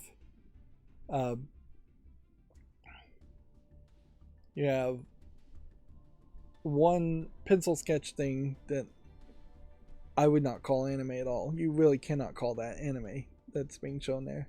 You have another anime girl that you started with that's not animated that well. This is part of the problem too, and then that's an anime girl that was actually taken from an actual anime show, and so are the little moe girls. Netflix tried to expand what anime meant to, I'm sure Netflix at this point is trying to call AI generated stuff that includes no human input at all would also be considered anime, when I'll just put out my personal definition. I think anime has to be mostly made for a Japanese audience in a recognizable anime style, so derivative of our pre-existing anime, or evolutions at least of pre-existing anime. The splitting point there being like the very first animes were based on Mickey Mouse and early Disney things, and then they've evolved over decades to the point where the very first animes barely even look like animes. But yeah, if they go out of a specific style, if it's not big eyes, if it's not very colorful, bright colorfuls, and um, then that tends to not really count as anime. Um, but yeah, it has to be mostly made for a Japanese audience first and foremost for it to be anime. Even if you hire Japanese animators, but they're making a like uh, Ninja Turtles cartoon for a Western audience, then that's not anime. Now, if you hire a bunch of Japanese animators and are making a Ninja Turtles cartoon for the Japanese audience, that would be anime. Um, but yeah, it has to either, for the most part, it has to be a Japanese animator. It could potentially be like a Korean animation house for a Japanese audience, and I still might consider it anime, but I'd almost call that K anime at that point, Korean animation, whatever you want to call that. Japanese people call all animation anime, so that their definition doesn't really work for the West because you definitely aren't going to look at Ren and Stimpy and say Ren and Stimpy is anime in the West. And honestly, I think Japanese people would call Ren and Stimpy Western animation, not anime alone. But yeah, they're saying 85% of total anime viewership comes from outside of Japan. Uploads related to anime have grown 40% year over year globally, and 85% of total viewerships. Oh, so it's just two metrics here. 40% year over year growing globally, and most of it's coming from outside of Japan. Is YouTube advertisers really trying to, I think, make an argument that the anime companies should put their entire anime shows for free or for purchase on YouTube instead of Crunchyroll? And I just don't think that's going to actually fly. And even if it does fly, it's just not where YouTube advertising should be focused. Unless YouTube advertising or advertisers at this point are not even really trying to have commercials and they're just trying to have property. If they're just trying to go down the Netflix route of we want more actual artistic content that we can sell and less commercials for things to put, which, maybe that would work. As YouTube is trying to force more and more people to not use ad blockers, maybe it would work if we saw commercials to watch TV shows and pay a small fee for YouTube Premium to watch TV shows, or small fee to purchase specific shows. It'd have to be pretty small though. It'd have to be like less than $1 an episode, and I doubt anime shows are gonna charge less than $1 an episode. Because if it was a 26 episode anime and you're getting $26 for somebody to own it digitally and stream it, that's still about $74 less than they would like to make on a season, because in Japan in particular, anime seasons box sets are selling for like $90 to $100 is what they'd like to sell them for. It's very expensive because it's a niche it's a niche product still, even if it is growingly becoming popular. But yeah, I would definitely say YouTube advertising is better. Would be better focusing on something else.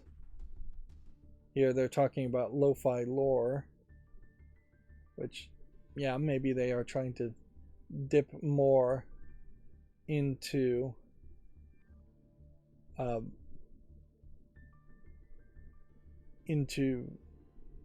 getting that popularity that once was around the lo-fi beats to chill to, although noticeably lo-fi beats to chill to was just committing fairly obvious copyright infringement in that they were parodying and changing copyrighted music enough so it wouldn't get caught by the content ID system, and just playing it without really adding a creative element to it. It was also automated, I assume, so there was no human hand involved in turning a song that they didn't have the copyright license to into a lo-fi version of that song before streaming it. Lowering the fidelity doesn't mean you can copy it. So you have these Wes Anderson inspired creations. I have no idea what that's about. I don't really know Wes Anderson. Then anime around the world. Let's see what this is. What started as a niche local community in Japan, anime, which feature original animated characters and stories, has steadily grown and reached new heights in global popularity. Uploads of videos related to anime have grown 40% globally year over year, with 85% of total anime viewership coming from outside of Japan. 85% of that coming from outside of Japan, because also not that many people looking at YouTube, relatively speaking, in Japan. There are other sites you would watch in streaming on outside of YouTube. One such example of this worldwide influence is seen in the anime Toka Toka dance trend, which quickly saw many reincarnations in Korea and India, not Japan. What is it? Lineup, I think. Line. No, it's just called Line. Line is one of the services that they might spend more time on. Why this matters: the global success and demand for anime is due in large part to the creator-fan interaction that anime creators have encouraged. Creators have amassed fans around the world and increased engagement by implementing their participation, from crowdsourcing ideas to crowdfunding the community building. Consider bringing your audience into the creative process to both deepen and widen your connection. You also run into a problem here if these anime people in this video they're using as an example are making animations, then you're just back to the problem with animation on YouTube, that you can never make enough footage fast enough for it to be worth its money. If it takes you a month to animate something and it's a 10-minute video, you're not going to get the YouTube Partner Program ad revenue to justify that month of work. If anything, it feels like they've just picked a bunch of random stuff. Either that, or that this is the top trending things, and it just points to how random the audiences on YouTube are, as it really isn't an amalgamation of one mindset. It's just random people showing up and looking at some things for a month or two and then moving their attention to something else, or leaving YouTube completely, and another random group of people showing up.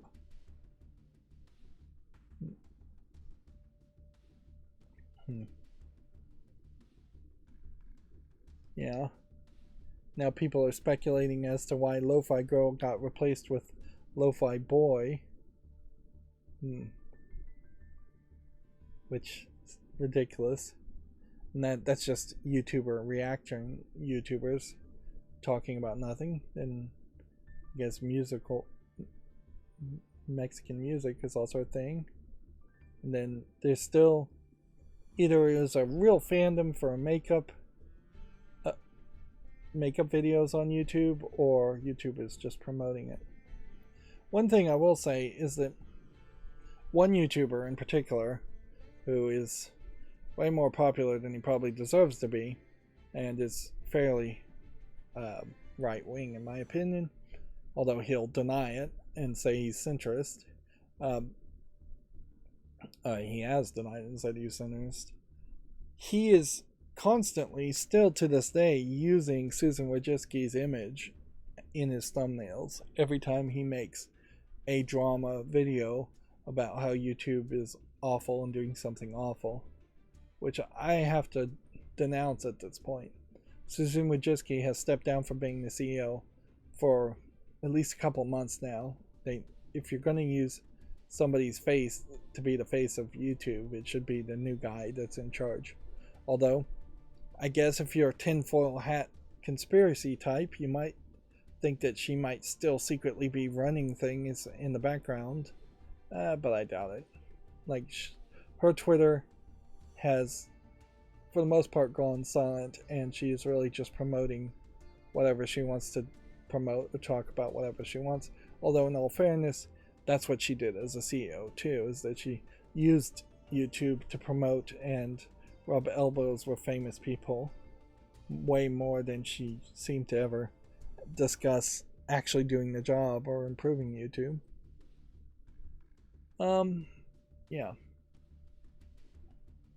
Magic Awakened here, since I am playing it, is going to apparently add deck building, community spotlights, and a class in session for Professor Trelawney.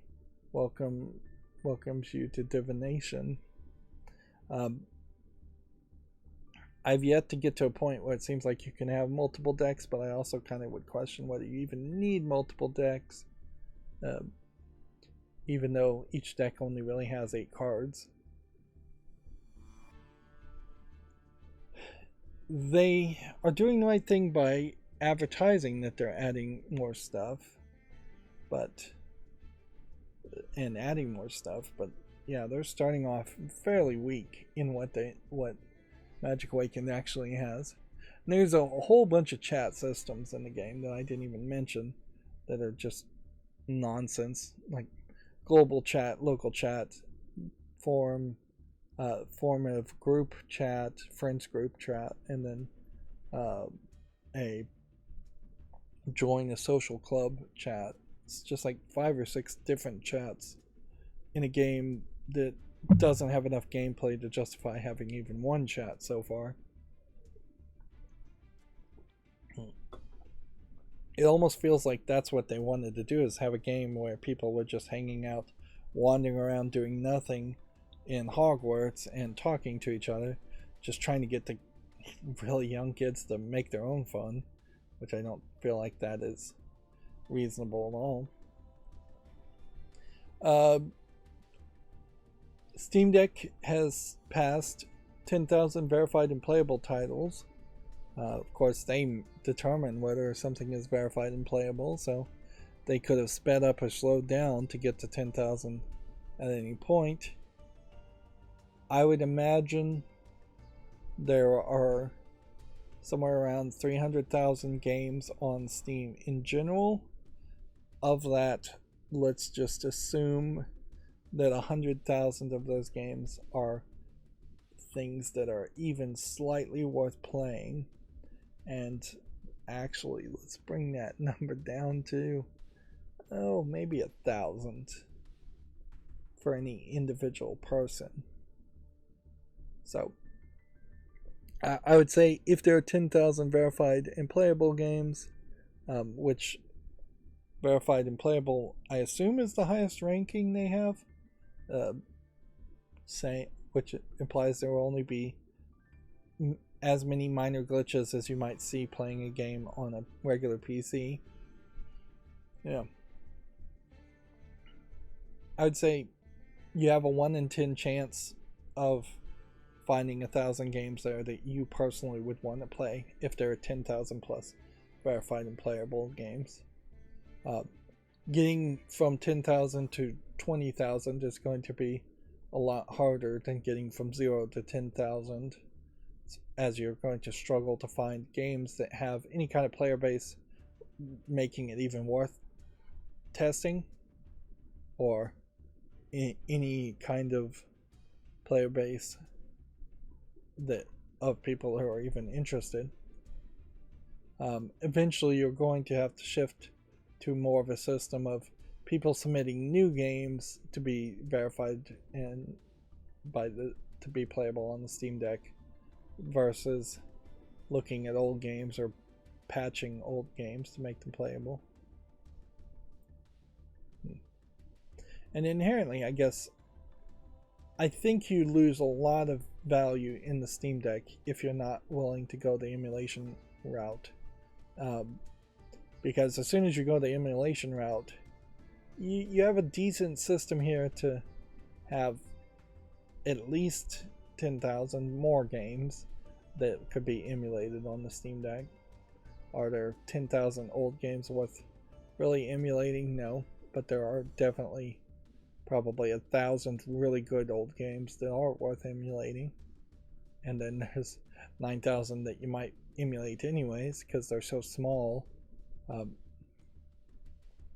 You still don't really have a massive amount of storage though. It's not like you can put a 2 terabyte NVMe stick for cheap into the Steam Deck.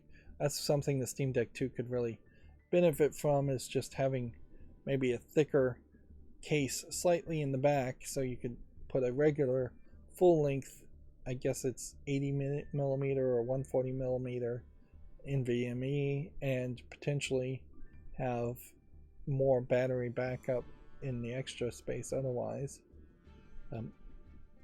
But yeah, without that extra amount of storage, if you're going to start trying to have like PlayStation 3 games being emulated or newer, the files are going to get pretty big. Although if you're just emulating NES games or arcade games of old, then files are insignificantly small. GameDeveloper.com also retweeted their pinned thing that they've reopened submissions on Game Developer, which clearly they are looking for other people to write articles because they don't have enough writers themselves. And that's another example of things being slow. Another example of things being slow is that we have Telltale Games all of a sudden just showing up again, trying to promote things. Like 18 years ago, like on this date in 2009, they released the Tales of Monkey Island Telltale game series, which is on sale during the Steam summer sale. And then they're trying to promote that over 18 years they made 30 titles, which is why they went out of business in the first place. As over 18 years they should have made at most 18 titles. And they're promoting here Puzzle Agent, I think was the name of this game, which is about the least recognizable Telltale game possible.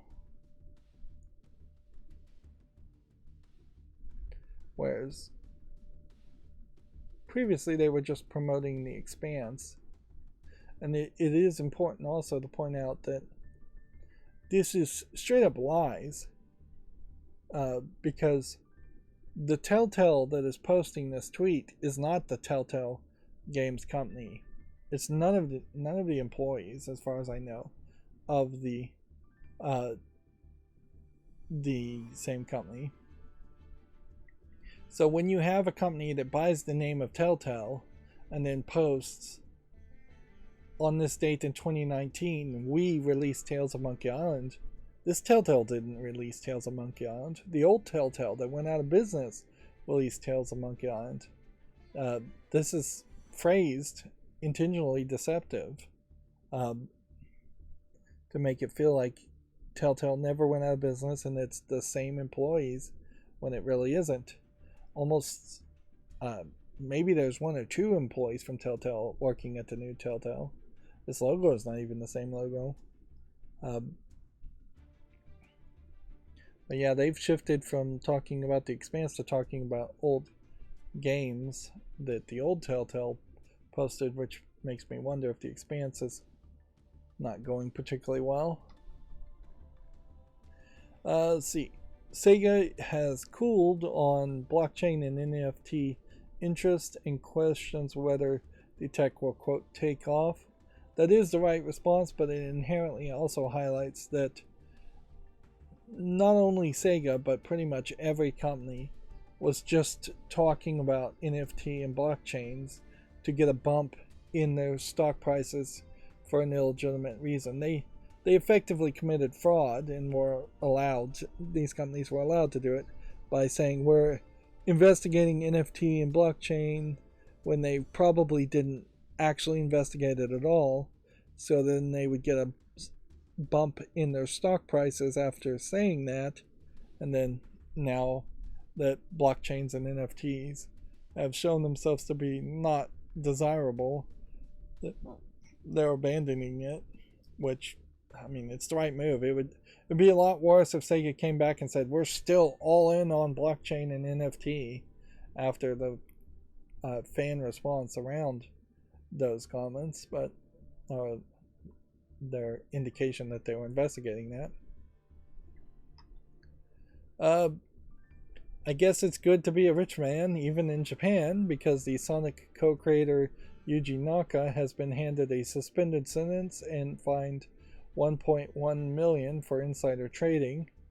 Naka's 2.5-year prison sentence will be suspended for 4 years, which, unless I'm misunderstanding that means as long as he doesn't get arrested for anything else in 4 years or found guilty of anything else in 4 years, he doesn't have to spend a single day in Japanese prisons.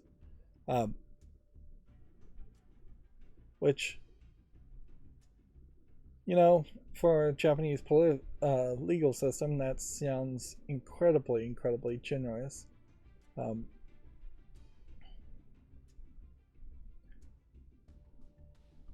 Like, suspended really is the wrong term, though, because it makes it seem like it's suspended for 4 years, then he has to go serve 2.5 years after that 4 years, and that's not really what a suspended sentence means in the West. Certainly, a poor Japanese person who managed to do insider trading probably wouldn't have gotten a suspended sentence, but he did probably admit guilt, and that may have, I think he did plead guilty, and that probably helped him a little bit, but really shouldn't. Compared to a poor person in Japan, pleading guilty wouldn't have gotten you any leniency.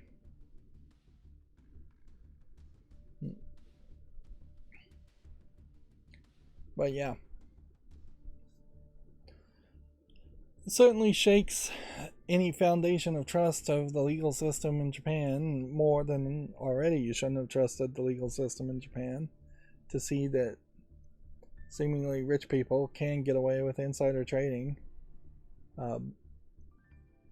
We'd have to really see here. Yeah. Naka was accused of spending 2.8 million yen to purchase 10,000 shares in Aiming, a company called Aiming, after learning the studio would be working with Square Enix on Dragon Quest Tactics, or Tact, before the partnership was made public. Other people also were involved in this. He also alleged to have invested over 144.7 million yen into Final Fantasy VII The Final Soldier developer A-Team before the project was officially announced. Which, that to me seems like he made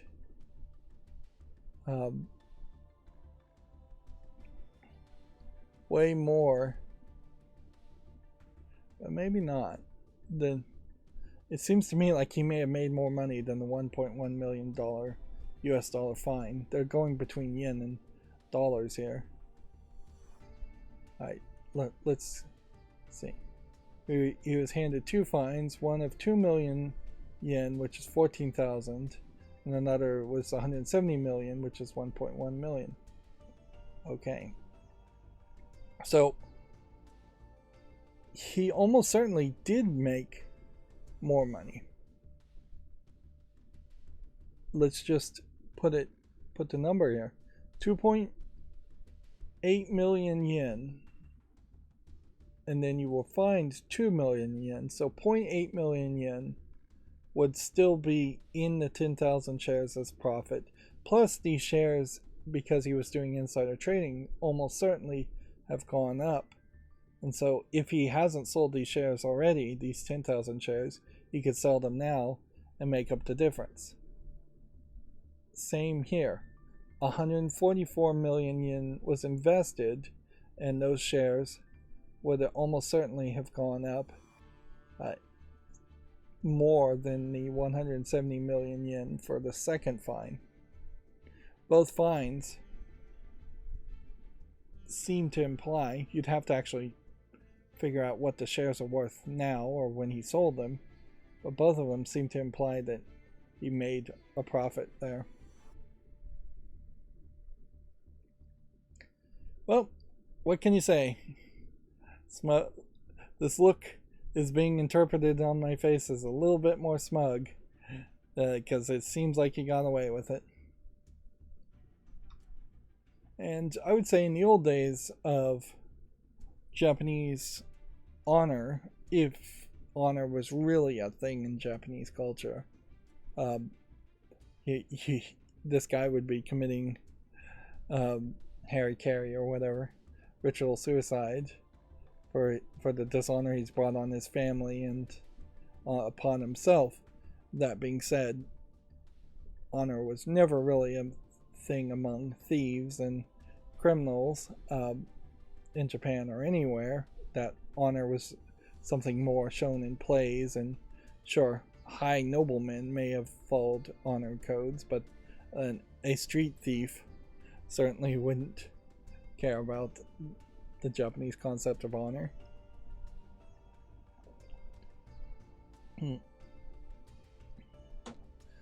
Moving on, a Pokemon trading card game collection contest has been announced. Players can win entire booster boxes, accessories, and more. I guess, why is this not quite where we want it to be? Alright. So, the contest will run throughout the summer, which offer exclusive prizes. Online competition for collectors in the UK, France, and Germany only, it seems like. So I guess the question is, how do you depict or do this? There's a round 1 for favorite collection, a round 2 for storage and display, round 3 for coveted cards, and round 4 for favorite Pokemon. Yeah, so I guess you're just sending in pictures or videos, and I almost assume that this is not in any way actually affiliated with Pokemon, although it seems like maybe it is. Apparently English International is allowed.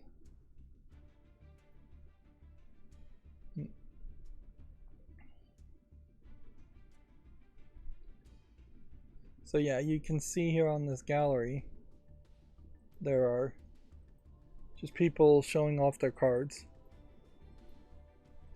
Actually, I would say that they're missing a trick here, in that this really should have been the kind of contest that Nintendo and Pokemon should have done all along.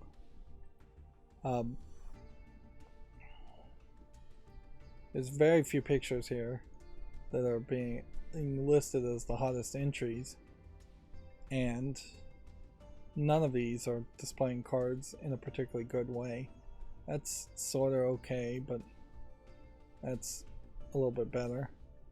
Obviously, there are people who are actually putting their cards into binders, and then there's a lot of people who are just displaying cards as a mess on the floor.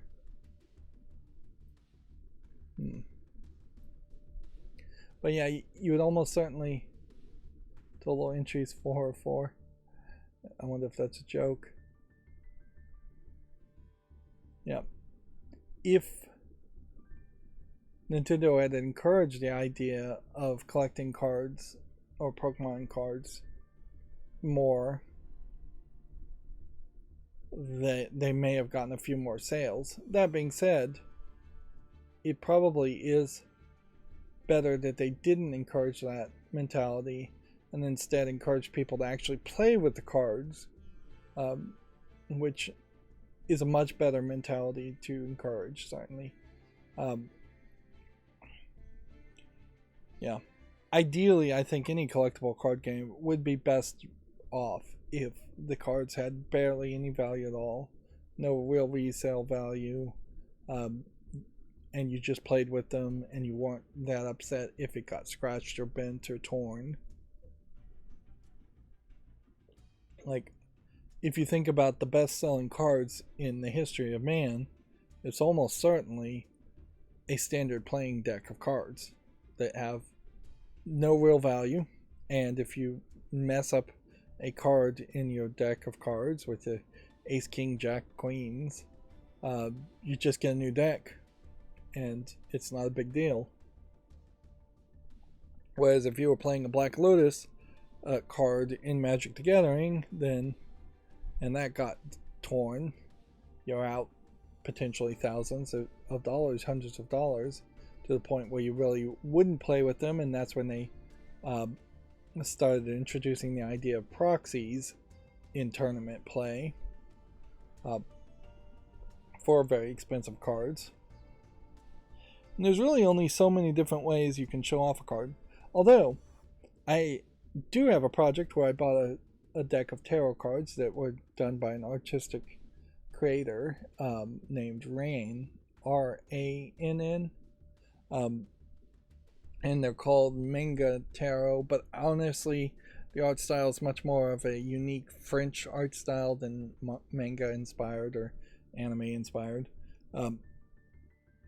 And so what I ended up doing was buying like 5 picture frames and then a lot of photo corners, which are these little stickers with where you slide the corners of a photo into it, and making just a whole grid with 5 different picture frames.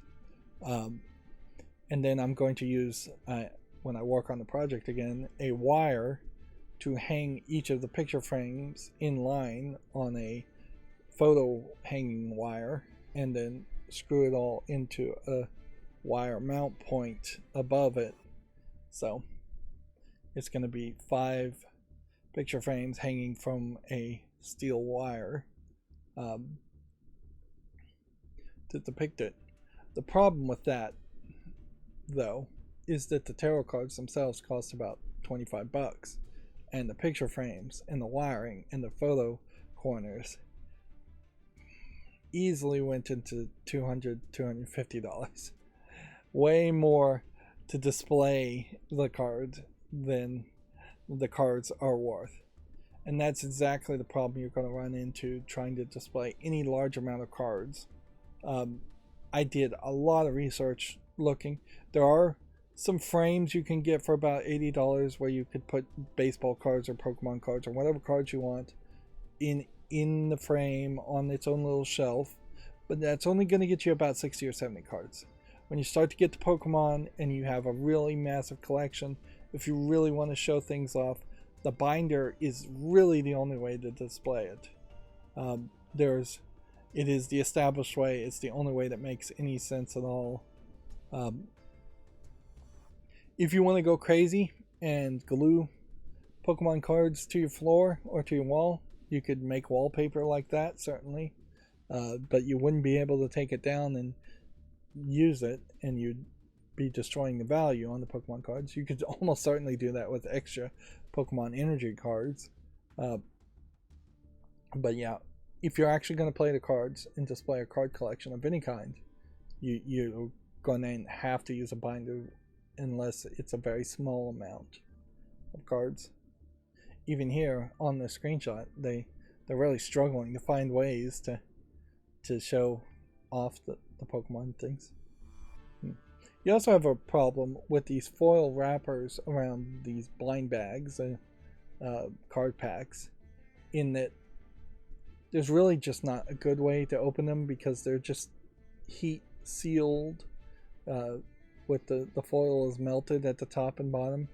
Best case scenario, you have like a really sharp paper cutter and you cut off the top or bottom. Ideally you would cut off the bottom and get the cards out of it.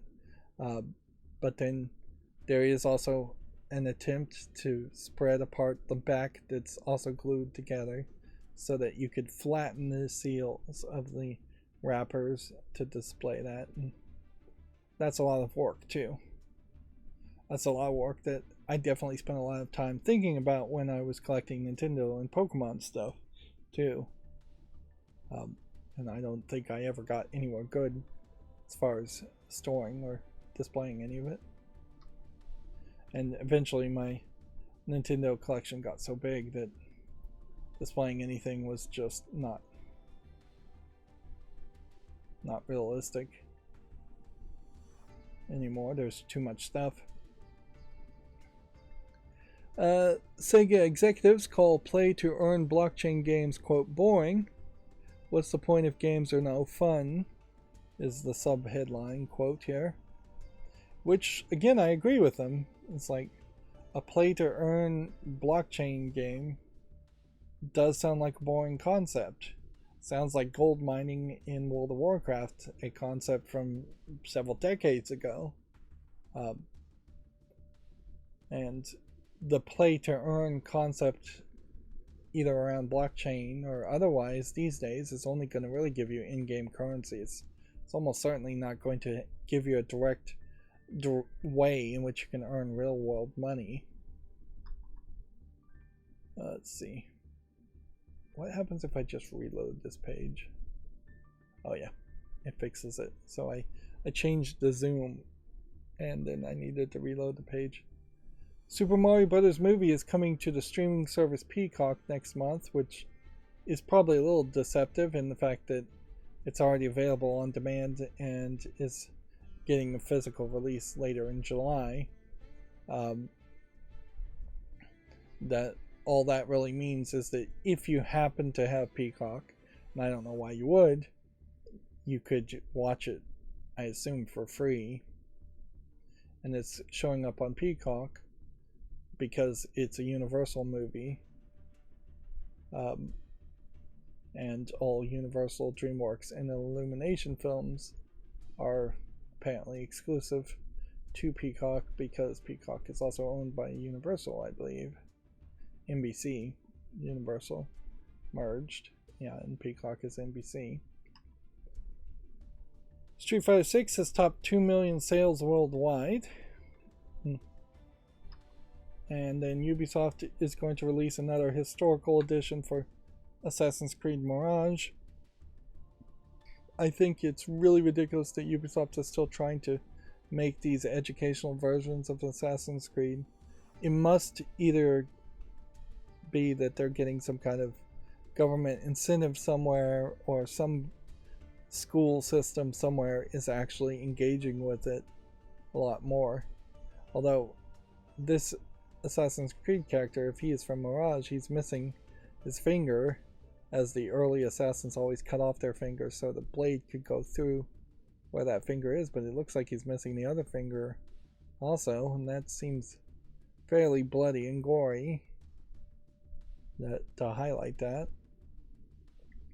But yeah, that's the real problem with Assassin's Creed anyways, is that it's in the name. The game having assassins in the name is controversial for some parents, I'm sure, and the themes of the game, when you actually play the game, of assassinating people and perhaps a general mistrust of religion, would be offensive to some, for sure. Let's see. Meanwhile, while what seems like an unaffiliated people are making a Pokemon trading card collection event, there is a Pokemon official Twitter trading card game that has a giveaway to win a piece of the Pokemon TCG Vault from Sword and Shield, which, yeah, I imagine there is a lot of entries that would enter in that. Although maybe not that many, particularly if this is a contest that's only being promoted on Twitter. I don't know how many young kids are on Twitter. I don't know if the young kids are anywhere. Scarlet and Violet 151 is... I don't even know what that really means. Did they introduce 151 new cards from Scarlet and Violet? This is for the older Sword and Shield game. PAX has a tweet, but before we get to it, I wanted to, I guess, applaud PAX for either sticking with it with the rainbow coloring, or maybe that is just always their default logo. I would say there probably should be a hole here where the P is and then a hole where the A is. It being solid black seems a little bad. But yeah, every other video game Twitter account has gotten rid of the Pride rainbow stuff, and you do paint yourself, I guess, in a little bit of a corner in that if you stick past Pride Month with the Pride flags, then you potentially are going to get called out and yelled out when you do change it. So it makes a lot of sense to only keep it until July 1st, and then July 1st immediately change back to the logo. Now that we're at July 7th, they've kind of painted themselves in a corner. The big announcement, though, is that a Nintendo Live event is going to be taking place alongside PAX West this year. PAX West badge holders will have a chance to win free tickets, but you'll have to get your badge and opt in before Friday, July 7th. So what is a Nintendo Live event? It is where Nintendo is just going to have a physical presence there, and you're going to get in there and play whatever games they want to let you play or see whatever they want to show you. They're still using the same pictures from previous live events announcements, in that you have like two either young adults or older brother and sisters playing video games, and then the young kid that really should be the target audience for a Nintendo event doesn't seem like they're even playing. Then you have another young kid, then you have two older ladies, and then you have another young kid and a Mario and Luigi in the suit, and then you have three actual game footage things. But yeah, ideally you get rid of the old ladies and this, and you focus in on the kids, the young kids. Nintendo almost certainly should exclusively advertise to young kids, even if they do allow games like Bayonetta 3 and adult games to come out. You don't really have to advertise to them at a Nintendo Live. You should still try to maintain that family-friendly appearance that Nintendo enjoys quite a bit, even though they do a lot of nonsense.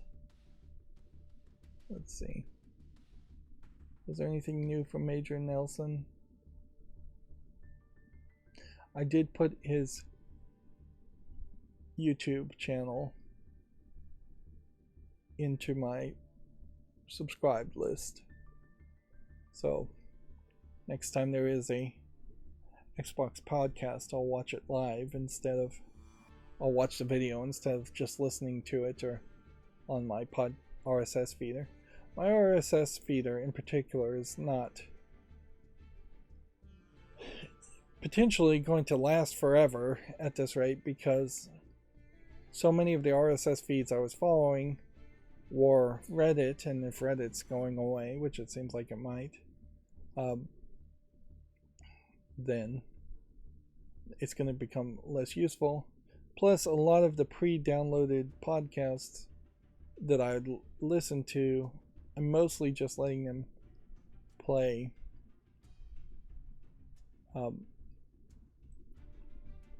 while I'm asleep, and so I'm not actually hearing what's being said. It's just noise and background sound effects. Yeah. So in Magic Awakened, you see a different rendition of this character as you get your wand. You get an owl, which doesn't really seem to do anything, but I've yet to be able to get to this section, or doing flying, or fighting of dragons. We did fight a troll in the bathroom. Definitely not animated anywhere this nicely. Problem, though, with Hogwarts Legacy is the gameplay mechanic. As much as Magic Awakens gameplay mechanic has a problem in that they're trying to take the wizard dueling concept and somehow turn that into a video game. And in Hogwarts Legacy, it seems like you probably just mash buttons to fight each other, and cast smaller, like Thunderbolt, Thunderbolt, Thunderbolt type attacks whenever you press the A button. In Magic Awakens, it's you drag the card that says Thunderbolt multiple times. Anyways, we're really far behind, so let's start going through the news very quickly here. I don't know if I fixed the auto blur issue. We already talked about the Stadium, what was it called? Stampede Battle Royale mode being teased. Let's see. Nintendo Switch has reportedly earns the best ever June sales in Japan. Sales of the system were likely boosted by Zelda in the recent Nintendo Direct. Definitely affected me, the most recent Nintendo Direct. I bought 3 old games because of announcements of new games.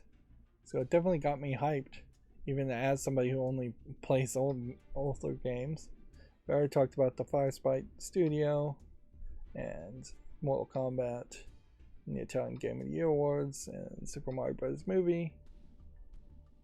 So, Diablo 4 Season 1, Season of the Malignant, has been revealed, and it launches July 20th, which I have to just assume means everything you've done before July 20th is going to be reset. Season of Malignant Battle Pass begins on July 20th and has 90 tiers, 27 free ones, and 63 premium tiers, which definitely makes it feel like if the first 27 are the free ones, a lot of people could get away with that, but usually there are 3 tiers or so for every one free tier. So going level 1 may give you tier 1 may give you a free reward and a premium reward, and then tier 2 may only give you a premium, tier 3 may only give you a premium, and then 4 would give you a free and a premium. Although then would that be 90 tiers really at that point? No, you would have to toggle in between. Players who have purchased the Deluxe or Ultimate Edition of the game can redeem their free Battle Pass when the season begins. Players can also skip tiers on the Battle Pass, which will cost 200 platinum per tier skip. So you can just pay to skip the entire gameplay for some insane reason. There's nothing here that says your progress up until this point resets, but as far as I understand it, once this season is over, your character resets and you have to create a whole new character. And I don't think anything carries over, which really makes Diablo 4 undesirable to me, as somebody who just wants to play a single player solo mode of Diablo 4 at best. I also heard a rumor that if you follow the rats in Diablo 4, they might be leading you to better loot. Where I talked about Yuji Naka and Sony exec calling blockchain games boring. Let's see, the first quote gameplay images of Test Drive Unlimited Solar Crown will be revealed next week, so that's just an announcement for an announcement. We talked about the Pokemon trading card contest. Apparently Spider-Man 2 is getting its own Comic-Con panel this month, which, yeah. I had heard from comic book YouTubers, though, that they were thinking Comic-Con was either on the verge of being canceled like E3 forever, or should just be canceled from E3 forever. Inherently, I think Comic-Con, for comic book fans, has always been a poor convention and Comic-Con increasingly has just had panels talking about movies and video games and things that aren't actually comic related. Comic-Con might be very good if you want to go and purchase cheap comics in the vendor booths, but the actual announcements and the actual events are minimal and strictly run by Marvel and DC for the most part. And if anything, Comic-Con probably there needs to be, and there might very well exist, an indie comic convention out there, but a lot more focus around indie new comics and things like that don't sell anywhere as well, but should be getting promoted more so they could possibly sell more.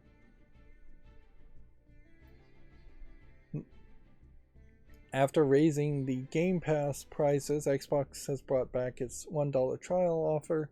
It's important to point out, though, they raised the prices in everywhere except for the United States and a few other countries. So, as of July 6, prices increased in most markets, excluding Norway, Chile, Denmark, Switzerland, and Saudi Arabia. Also included the United States, though, as they're not mentioning that for some reason.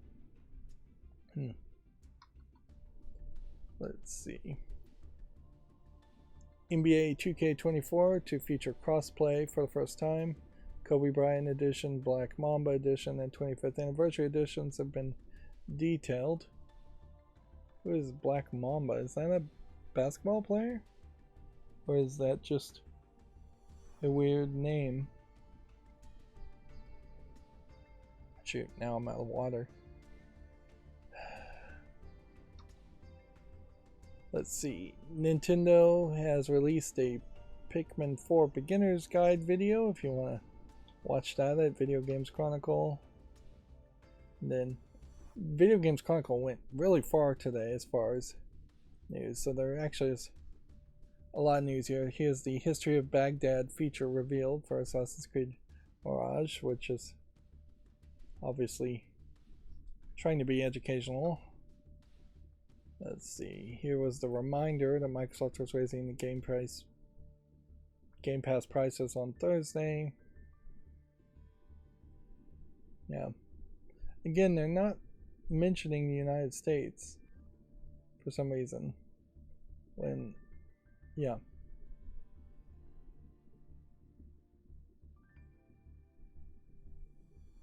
What is it saying? The monthly price of Xbox Game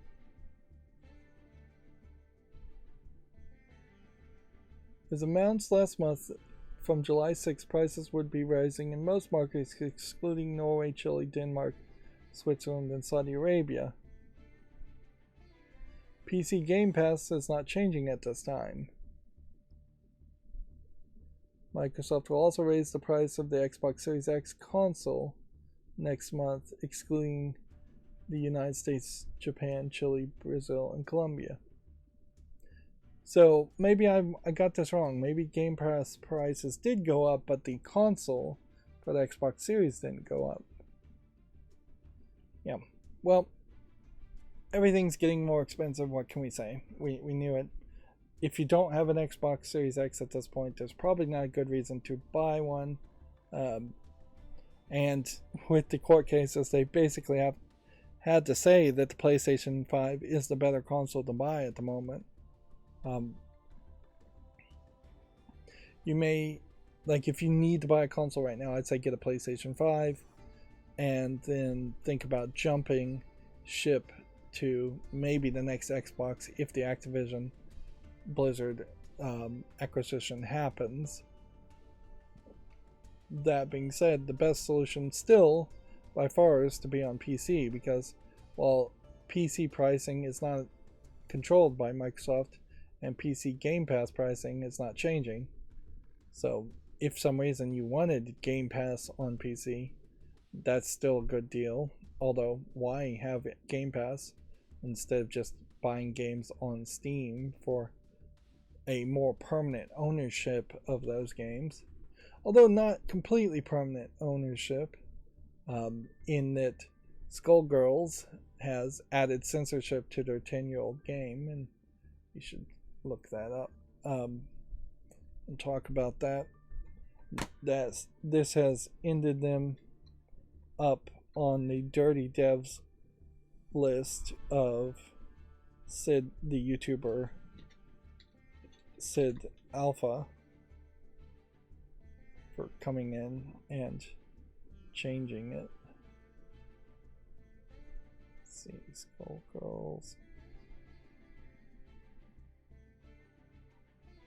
on Steam.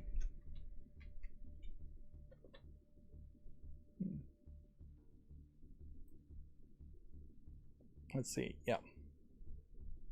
Here we go. So, I don't have the statistics, like the story, straight in my head, particularly, as far as all the drama around Skullgirls' second encore in particular. But you can see it is 22% negative in the last 30 days, where it was 77% over the lifetime, and you have 5,124 negative reviews here. And this is just straight up from censorship. There's been a few, I guess, pro-censorship or bot ads, whatever you want to attribute to that, to try to balance it out, particularly when you're looking at how few reviews were coming in positive or negative at all before the change was made. But yeah, it is a huge thing, and notably in this case, Steam is not stepping in and trying to call this review bombing. And here you have like a positive review, and this is probably where the positive reviews are coming from. Thanks for removing a few of the character colors I didn't like. Hopefully you can remove the rest of the game in the next update. So, yeah. And since this is a digitally only game, you have a situation where you can't really own the original version of Skullgirls' second encore.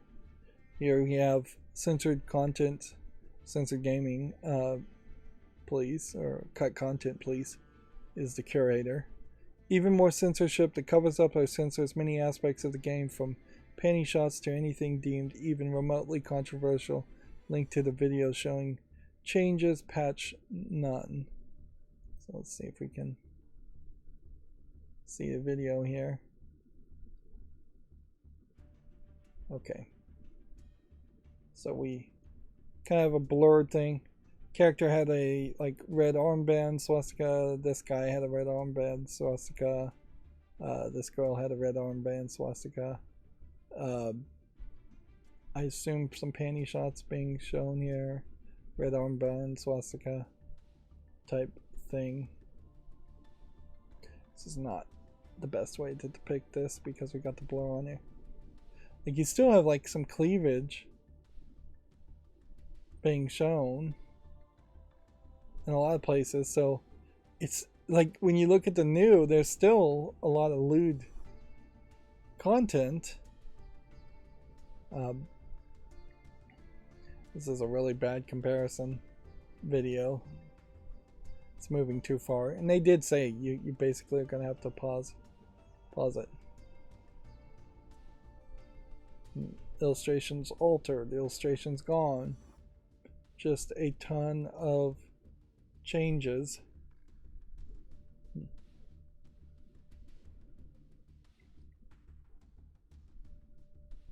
Yeah.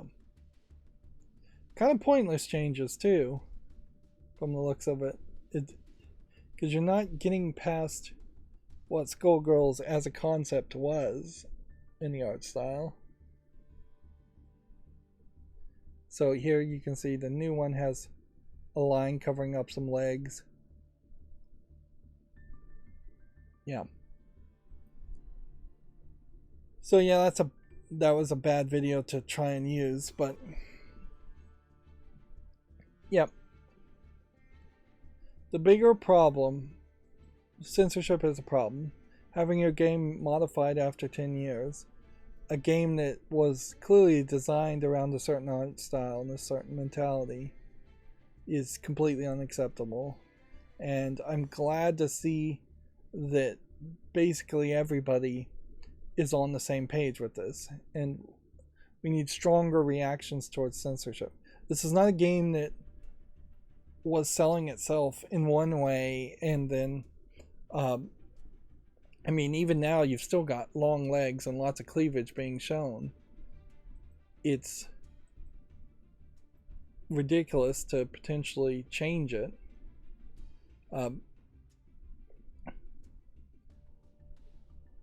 So, yeah.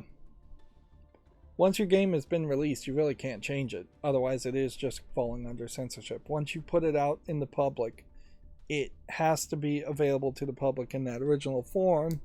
We can't live in a world where we abide George Lucas trying to destroy all the original versions of Star Wars, so you have to watch the remastered versions of Star Wars Episode 4, 5, and 6, so he can screw his ex-wife out of residuals or whatever reason he actually has for not re-releasing, and Disney has for not re-releasing the originals. But then there is also even more drama around this, in that the original person in charge of the company that has Skullgirls, I don't know if that's Hidden Variable Studios or not, they were trying to cancel him and get rid of him. The employees were, and they failed miserably. It seems like that's the story. And eventually, because he just owned the company and there was no way to get rid of him, they were trying to pressure him to sell the company, I think, for way too little. And so eventually what happened is the original owner of Skullgirls just fired everybody. He just fired all the employees and shut it down, which, you know, at a certain level it seems like that was his only choice, because when you have your entire company saying we hate you and we want to get rid of you, you can either say, okay, I'm going to give up the company I own for some crazy reason, or I'm just going to, or you can say I'm going to fire everybody and own the company and own the intellectual property. But yeah, you can see actual Skullgirls 1 is just not here. Because they have been re-releasing, I guess, other updates for as a fighting game, which kind of makes some sense. I don't know why you specifically are seeing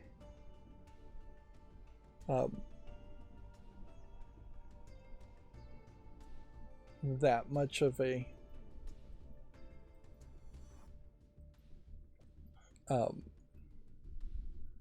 connection here.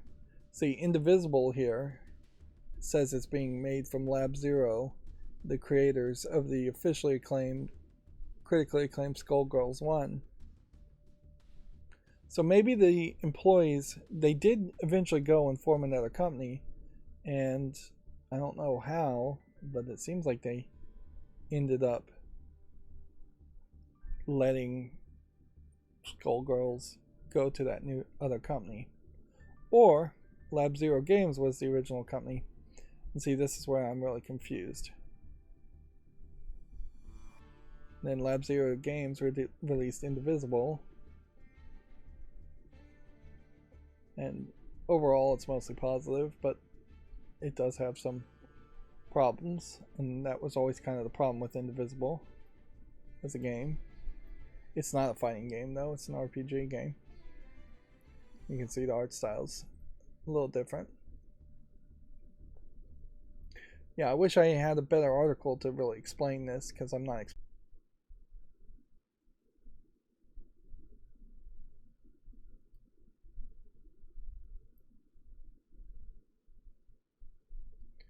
Okay, let's see. I'm hopefully back here and hopefully still streaming. Like my entire computer just locked up and rebooted, and I'll have to just investigate what was going on there with that. Hmm.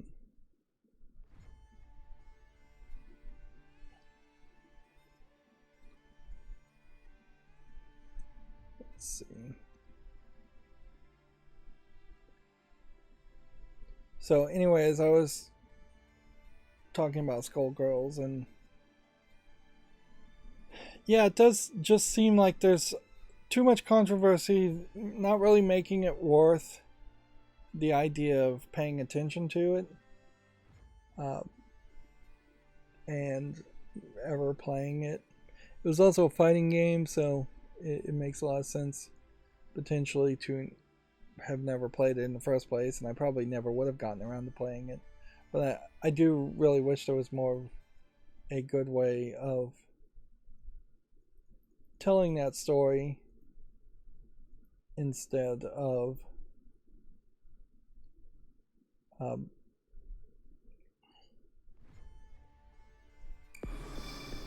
just trying to tell it off the cuff. It, I guess I would say watch Sid Alpha's Dirty Devs on the creator of Skullgirls. He somewhat explains it better, and it's yet another one of those controversies where, like drama wise, it's you're never really going to know who was in the right or who was wrong. They probably were all in the wrong, uh, but like clearly there's too much drama around it. When really this should have just been a fighting game that was put out 10 years ago and people enjoyed it and people played it, and then just no reason to change it. The current controversy in particular is a wound of the creator's own making. There was no reason to edit things. There was no real pushback. There was no censorship group saying Skullgirls is the problem. Censoring it is not going to get new people to talk about or play Skullgirls in any way. They could have made a new game and said this new game is going to be a little bit more toned down. People would have been a little upset about that, but they would have accepted it. Uh, they wouldn't have been happy if you made a new game and then got rid of the old game, which does kind of seem like that's the case as far as on Steam, that there is only one version of Skullgirls available for purchase. Um, but yeah, make something new, don't destroy something that already is existing, is a pretty good way to go. Moving forward, we already talked about the Italian Video Game Awards. You already rambled a little bit about what a new Mega Man game might be. Naraka Blade Point is coming to the PS5 and going free to play next week. NetEase says the Battle Royale game has topped 20 million players since its 2021 release. Final Fantasy XVI update lets players turn off motion blur and camera auto centering, which I imagine that's somewhat helpful. Check out that Video Games Chronicle article if you're interested. We already talked about Emily Morale dying at age 40. EA Sports Football Club 24 cover star has seemingly leaked, if you want to be spoiled on that. Street Fighter 6 first DLC character Rashid arrives next month. Hitman developer IO Interactive has opened a studio in England. New Brighton Studio will work on IO Interactive's James Bond game, its fantasy project, and Hitman, which it sounds like it's going to be a smart company that works on everything at that point. So yeah, I guess I'll just take it on face value and assume that that's the case. If they were saying it was only going to work on the James Bond game, then it would sound like they were dumping the James Bond game on a different company. Although at a certain level, if you're opening a new studio and it's working on everything that IO Interactive has big in the works. Maybe the established IO Interactive is not up to the task of making a James Bond game or a fantasy project or even another Hitman game. It is, I think, also important to double check if IO Interactive is independent. It says it is a developer that's independent. I kind of felt like IO Interactive, though, had been acquired by Embracer Group, but I guess I was wrong about that. Mario Kart 8's Deluxe Booster Course Wave 5 DLC launches next week. A new Pokemon Sleep trailer explains how players will catch sleeping Pokemon. Each Pokemon will feature multiple different styles of sleep. Interesting. So, I thought the Pokemon Sleep game would have been around the idea of monitoring and possibly selling information about how kids were sleeping or people were sleeping. So to echo that, the Pokemon apparently are sleeping. Although I'm looking at this trailer and it's just showing me like a Pokedex entries of Pokemon that don't seem to be asleep. There's a droopy-eared sleep, a curled-up sleep, and an electrifying sleep of Pikachu being shown. But how do you capture them? Seeing Snorlax sleeping. Snorlax being asleep would be pretty easy to find. Okay, it seems like it monitors how long you slept and gives you a certain number of points. And that gives you a drowsy power. And then your drowsy power gets multiplied by other things. And then that gives you pictures of other sleeping Pokemon. So it seems like Snorlax is just going to be the main character in this Pokemon Sleep game. Cell phone app. Jigglypuff is potentially going to play music to help you sleep also. But do you have to earn those songs, I wonder?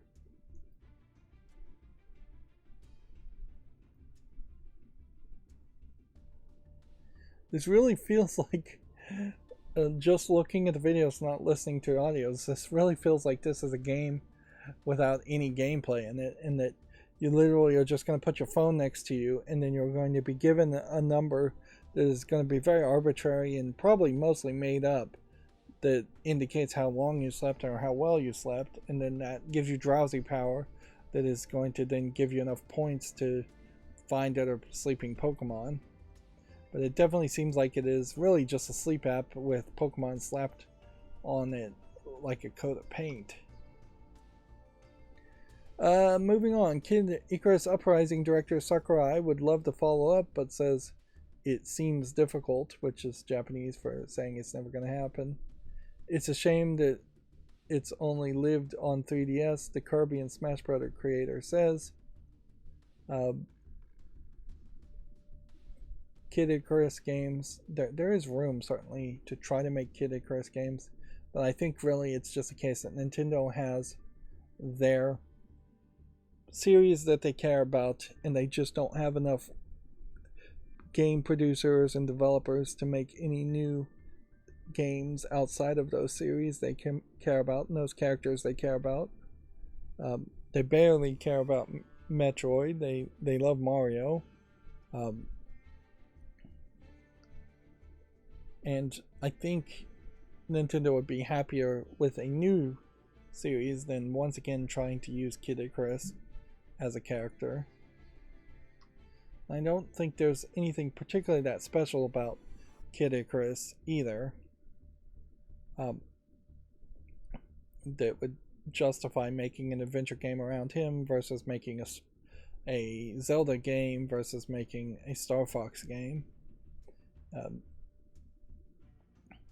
One of the things, the next free Epic Games Store title has been revealed. Train Valley 2 will replace Grime, which is now free to claim.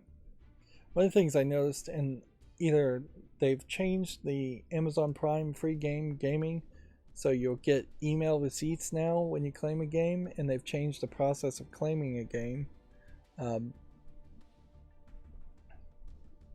But yeah, it doesn't seem quite as easy to just click a claim button and have the game added.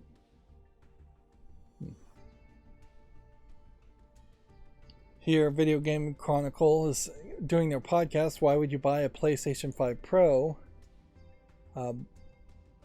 Which I think is a somewhat reasonable question. This is the development kit for the PlayStation 5, though this is not a mock-up of what a PlayStation 5 Pro would look like by any means.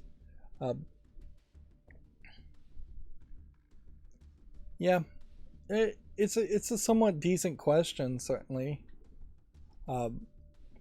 As far as what can a PlayStation 5 Pro really offer you? Is it going to better handle the PlayStation VR 2? Is it going to go up to 2K, 4K graphics? Are we at a point where PlayStation 5 games could really render at 2K, 4K graphics? Or would a PlayStation 5 Pro only slightly have better ray tracing visuals in it? Like, we're at the beginnings of thinking that perhaps consoles might in their next generation have some kind of AI accelerator chips to do artificial intelligence generation on the fly of non-playable characters or visuals or audio or something like that. But I think even if you did have circuitry in the next generation consoles to support that, it would be very experimental and kind of buggy and just not work. You'd want to wait 2 or 3 generations before you actually started to care about anything like that, and you probably shouldn't care about anything like that in the first place.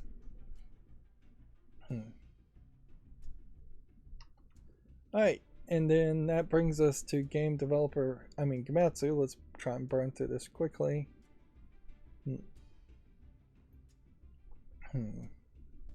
Because my computer reset, they're verifying me. Although they seem to only really verify me on the news pages and not individual articles. The Duel launches on August 13th, which I guess that's a game. Let's see. It's a game that's already on the fall list. It says February 18th. Street Fighter 6 DLC character launches July 24th. Tevi Battle System trailer is available on Gamatsu if you want to check that out. Final Fantasy 16 version 1.03 update is now available. Devil Engine Complete Edition for the PS4, PS5, Xbox One, and Series and Switch is coming out on October 12th. I hope my computer just reset for a random reason, or even for overheating would be good. What would really suck is all of a sudden we're having that random reset problem again, corrupting memory and the trusted protection module. I have that disabled and I haven't changed the BIOS to go up any, so that problem with AMD CPUs, Ryzen CPUs, and TPMs causing random reboots and disk corruption and RAM corruption really has no reason to come back. It would have to be some kind of Windows update that triggered it. I will check and see.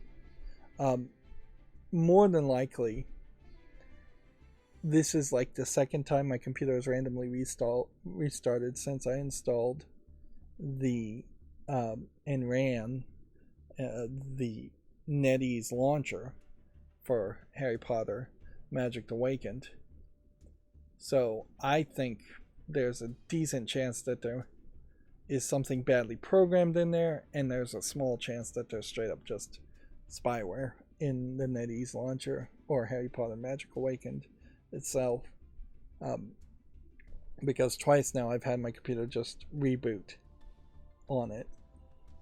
Best case scenario, most generous interpretation, it looks like it's badly programmed. Worst case, something a lot worse is going on. Which, maybe that's a good argument to just stop playing Magic Awakened even now and not try and see it all the way through. But yeah, I definitely can't have my computer resetting in the middle of a stream, and it has been very solid for the past 6-7 months at least. River City Rival Showdown for the PS4, Switch, and PC launches October 12th worldwide, according to Gamatsu. We will put that on the follow list. Make a YouTube short around it because it's relevant. Naraka Blade Point goes free to play alongside the PS5 launch on July 13th.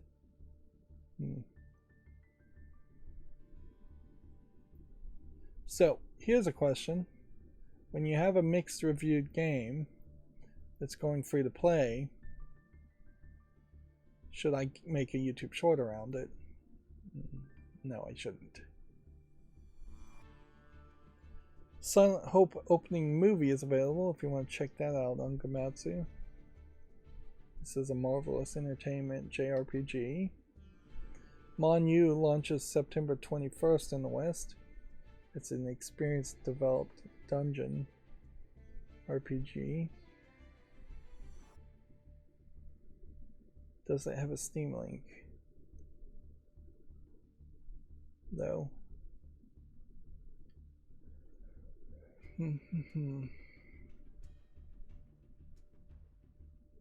Says it's via PC, via Steam, so I'll have to do more research and find that on Steam later. Return to Monkey Island is coming to iOS and Android on July 27th.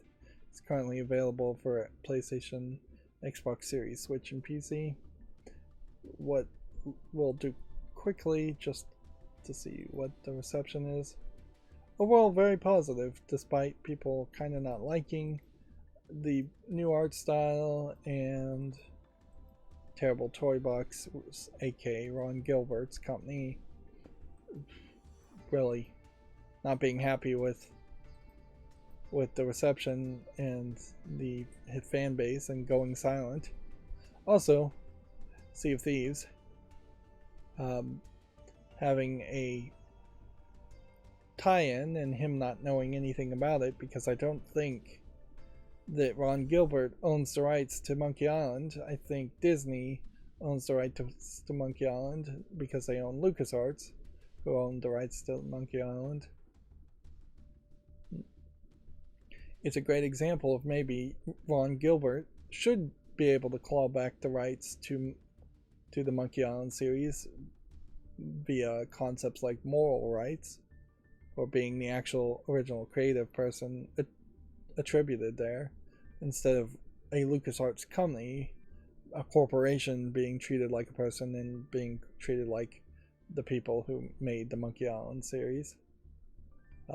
Even though LucasArts also is now just owned by Disney, and I don't think anybody that actually worked at LucasArts when Monkey Island games were made still work at LucasArts.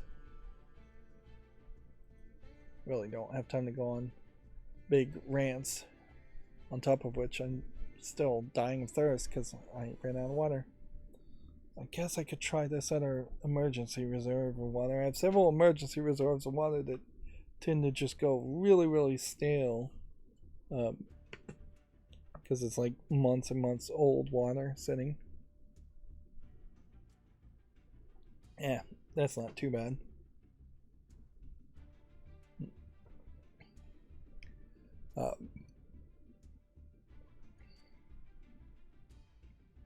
IO Interactive opening a new studio in Brighton, we already talked about.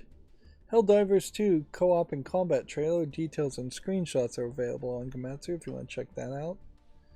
Slitterhead user test developer diary is available if you want to look at that. I don't really even remember Slitterhead. I guess it's from the name and the look of it, it looks to me like it's some kind of horror game. No platformer release date for Slitterhead or even been announced yet, so far too early to really be talking about the game. Famitsu sales have been updated. We can see Master Detective Raincode taking the #1 spot, surprisingly, for the Nintendo Switch, beating out Final Fantasy 16 for the PlayStation 5 by about 20,000 sales, although I imagine this is not going to continue to sell to the point where it overwhelms Final Fantasy's total sales. Then you Zelda Tears of Kingdom still having the massive amount of sales, and Mario Kart 8 having a massive amount of sales. Ghost Trick Phantom Detective for the Switch selling pretty good in the 5th spot, and Grip even doing well in the 6th spot. Tokyo Xanadu EX Plus getting the 9th spot. And then the Quintessential Quintuplets, which is just a visual novel based on an anime, selling decently since you know it's a visual novel in the 15th spot, but not particularly good. Although, in comparison, it's doing better than Everybody 1-2 Switch, which clearly doesn't have that much interest, and Exatrice or Ikaruga coming out for the Switch. Although, in all fairness, I didn't even know Ikaruga was coming out for the Switch. That's an old game being ported to a new console, but it's a game of note where Switch OLED outselling the PlayStation 5 still, Switch in general outselling PlayStations, but starting to see maybe a bit of a slowdown for the Xbox Series S and X, but still seeing bigger numbers than we have ever seen before in the 3 digits, when often Xbox Series consoles were selling in the 2 digits in Japan. See, Mario Kart 8 Deluxe Booster Course Pass Wave 5 launches July 12th. Marble It Up Ultra has been announced for all consoles and PC, due out on August 16th. Interesting. Once again, no Steam Link for this game. Maybe Gametsu's gonna get bad about that. Saints Row's DLC Doc Ketchum's Murder Circus is now available alongside the Boot Hill update. I doubt very few people will ever even play this, although it does look different. It's just not going to take the bitter taste out of the mouth of people who played the Saints Row 2022 reboot.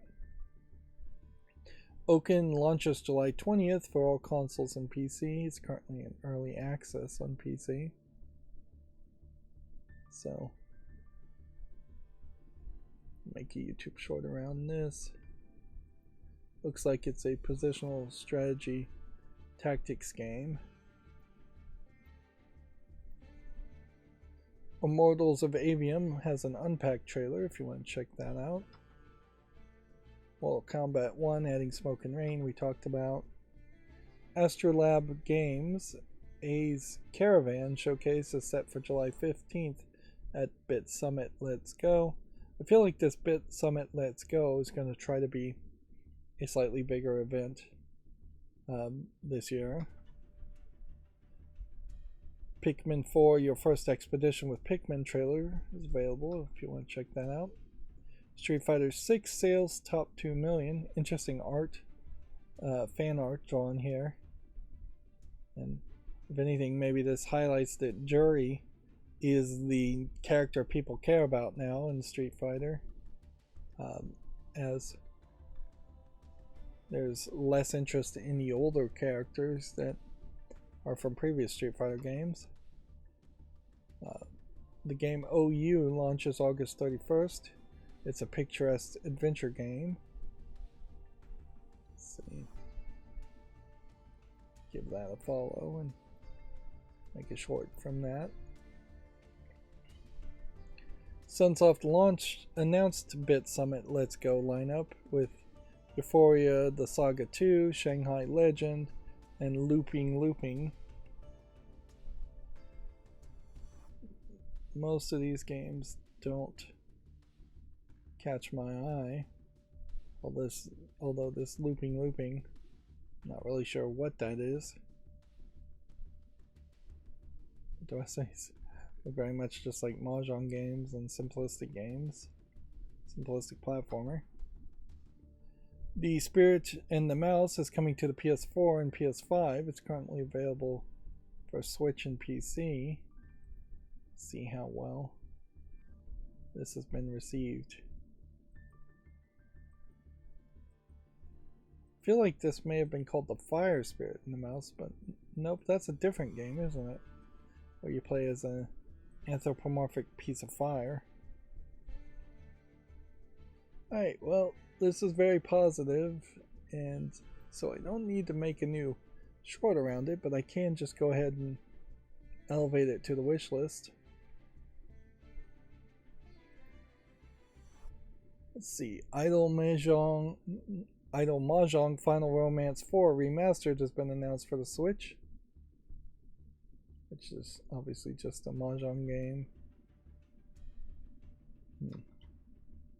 And then Taito LD Game Collection has been announced for Switch. 3 Taito Laserdisc Game Collection launches December 14th in Japan. And I feel like almost certainly these are Laserdisc games that never came to the West, and from the looks of it, it looks like they are probably very anime focused.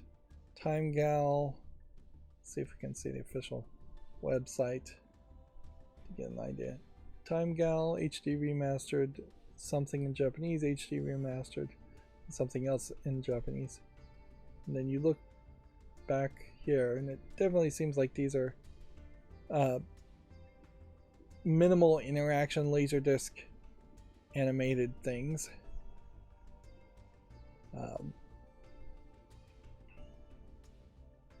Let's see. How can we get this to shift?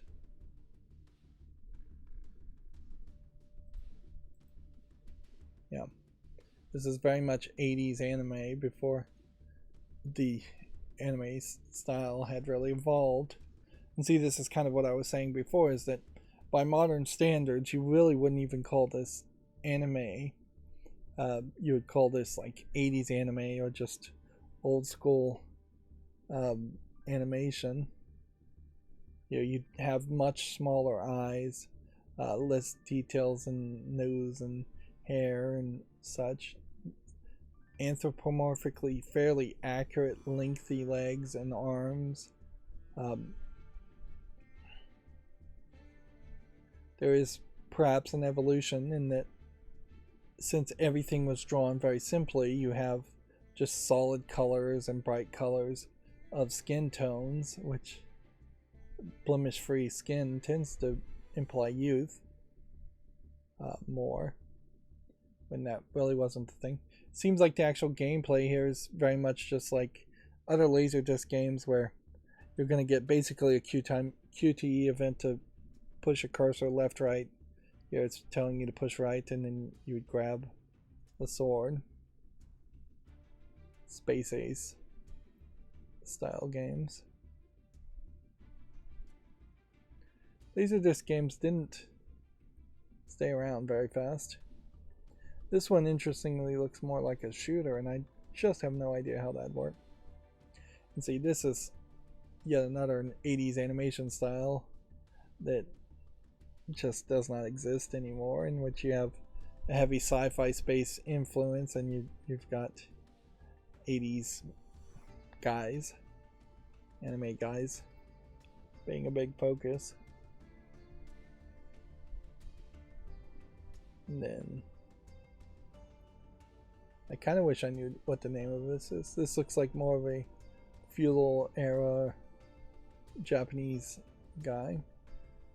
I don't know if he's a thief or a ninja or a samurai or what he technically would be described as. But yeah, you can definitely see more realistic eye size usually, and more minimal face depictions. No crazy wild fashion sense, no insane visuals, no monsters and things like that that are as wild as your standard anime would be these days. Be interesting if that was translated to English, certainly, because that almost certainly would be the first time that those games would have been translated to English. And it might be fairly easy to do that since there's not a lot of dialogue, I imagine. Test Drive Unlimited Solar Crown has the TDU Connect set for July 12th, according to Gamatsu. Netmarble announces Shangri-La Frontier game. This, I assume, is based on an anime called Shangri-La. Looks like it's half human, half animal characters. At least one half human, half animal character. And then we already talked about the NBA 2K24 being announced for all consoles and PC. Do we have a link to the Steam page yet? Doesn't seem like we do. I'm just not going to even bother to seek that out. So that's going to bring us to GameDeveloper.com as we try to rush through this. Yep. We already talked about Hitman and Project 007 developer IO Interactive opening a Brighton studio. Already did the obituary. Atari has completed a minor investment into the retro console maker Playmoji, which it's important to remember this Atari company is literally just an investment company. We've got the auto blur kicking in too early, but whatever. I didn't fix that, obviously. So the investment company that bought Atari has now made an investment into another company. That's not super surprising. It really doesn't mean anything for the game world because Atari in general has yet to prove that it can do anything to affect the gaming world as it is today. Anyways. South Korean regulators oust staff after an unusual corruption investigation. A simple ratings change to the mobile game Blue Archive left the 3 staffers leaving the South Korean's GRAC regulatory board amid allegations of embezzlement. Which, okay, that's believable. Like, I think corruption is fairly high in a lot of countries. I'm not going to say even just specifically Asian countries. And I think there's probably quite a bit of history of bribery and corruption in South Korea. It may very well be just a cultural thing. China, it is known as a cultural thing that you give gifts and you're basically bribing people when doing business. South Korea, I think it's probably somewhat cultural too. And yeah, I've yet to hear a good plan to drive out corruption in any system other than eliminating humans or eliminating people's need or desire for things, which would be difficult. We already talked about the Ubisoft Assassin's Creed Mirage historical educational mode. We already talked about Street Fighter 6 topping 2 million sales. And then we already talked about Yuji Naka. And we already talked about Sega not interested in blockchain or NFT. I'm going to leave this tab open so I can use it to try and fix my program so it turns on the auto blur at this point. Is this going to load Steam? Because I did set up my program to have me check the audio and video of a stream, I was actually able to go back and I didn't even need that page to load, actually, come to think of it. I was able to go back and check how well my blur is working. And yeah, I think I'm, for the most part, fairly happy with it. Let's see, June 2022 seems relevant enough. It's a free-to-play card game. I probably would never play, but I'll put it on the wish list. We're doing the wish list cleanup at this point, going through everything starting with hero alphabetically, or H alphabetically.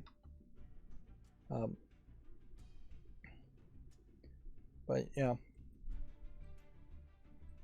there still are definitely some adult games where if a character is just, if the camera is just zoomed up the butt, for lack of a better term, of a character, you get a general idea that the camera zoomed up the butt of a character.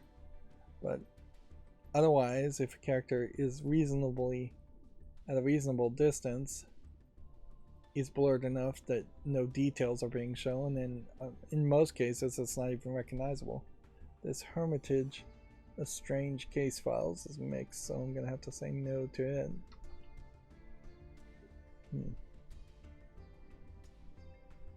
Heretic's Fork as a deck building game is very positive, so we'll put that on the wish list. It's more of a tower defense game, it looks like, a strategy game, on top of just using a card mechanic to summon characters. This is not too different from what Harry Potter Magic Awakened is you're dragging cards to summon things more than you're playing cards to fight directly against other cards. Next we have Hentai Blackjack from February of 2023, and so I won't unblur this one. And we have 7 user reviews, which is not really enough, but I will check to see how many of them are positive, how many are negative. 14 reviews, 7 of which I guess are not being counted because you got the game for free. 2 negative.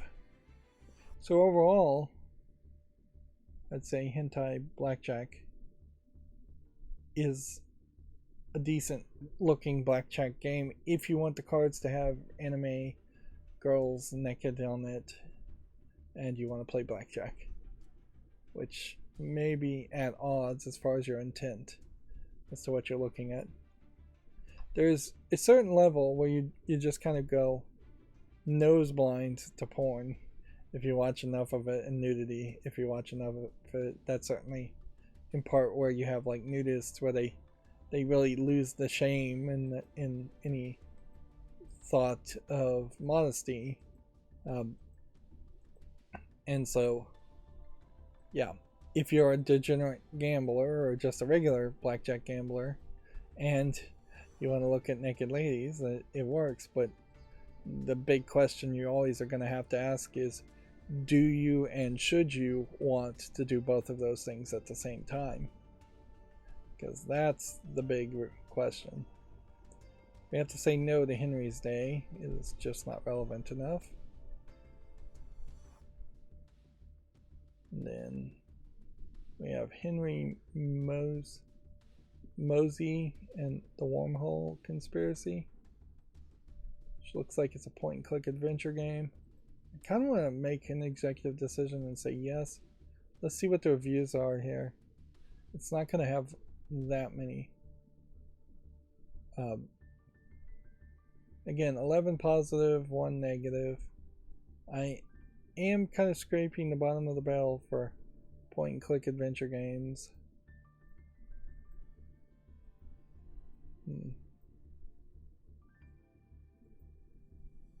Lowest price has been $8.99, though. It's been out for 2 years. You know what?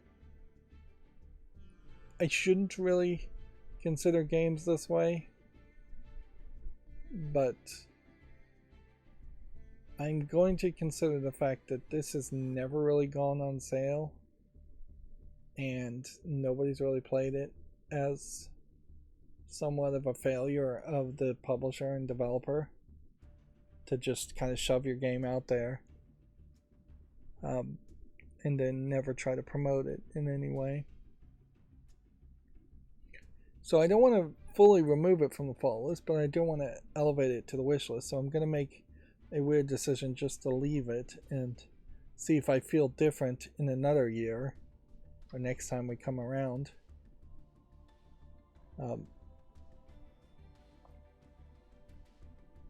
This game needs a little bit more time, but it's making good progress towards 30 reviews.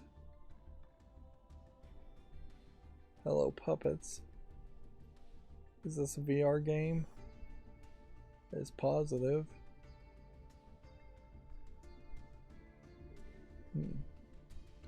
Stealth horror adventure game.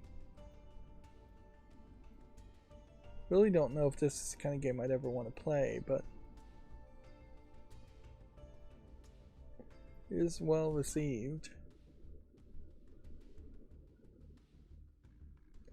I think I don't want to really play a game like this though. Like the core gameplay loop of being stealthy and having to hide from people is just not my style of game.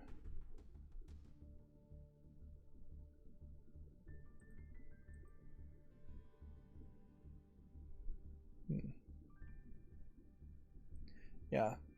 Pretty much I think if I start to see games where you're running towards a locker and you're hiding in a locker, then you've gone in a direction I don't want to go. So I'm going to remove this game from the fall list for my own personal reasons. And then in the same level, I'd have to assume that Hello Puppets VR is kind of the same game, although every screenshot here looks fairly different. And you've got a puppet actually talking to you. In this case, it almost feels like this is a better game as a VR product than it is as a stealth game.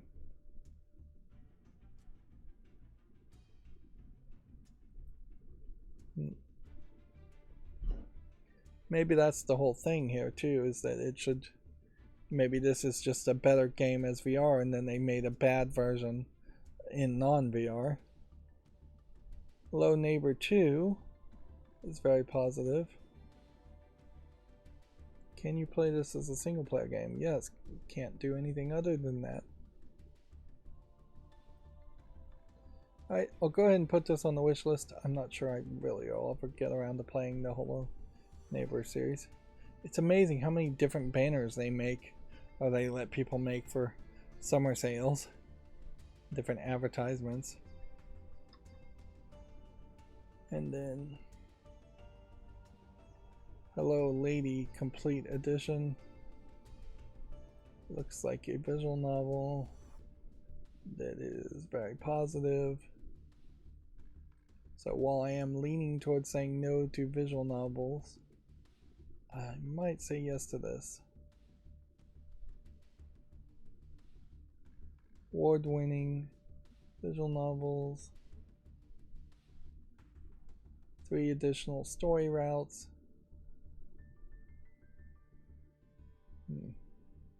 Seems to be fairly YouTube family friendly. Okay, I'll put it on the wish list.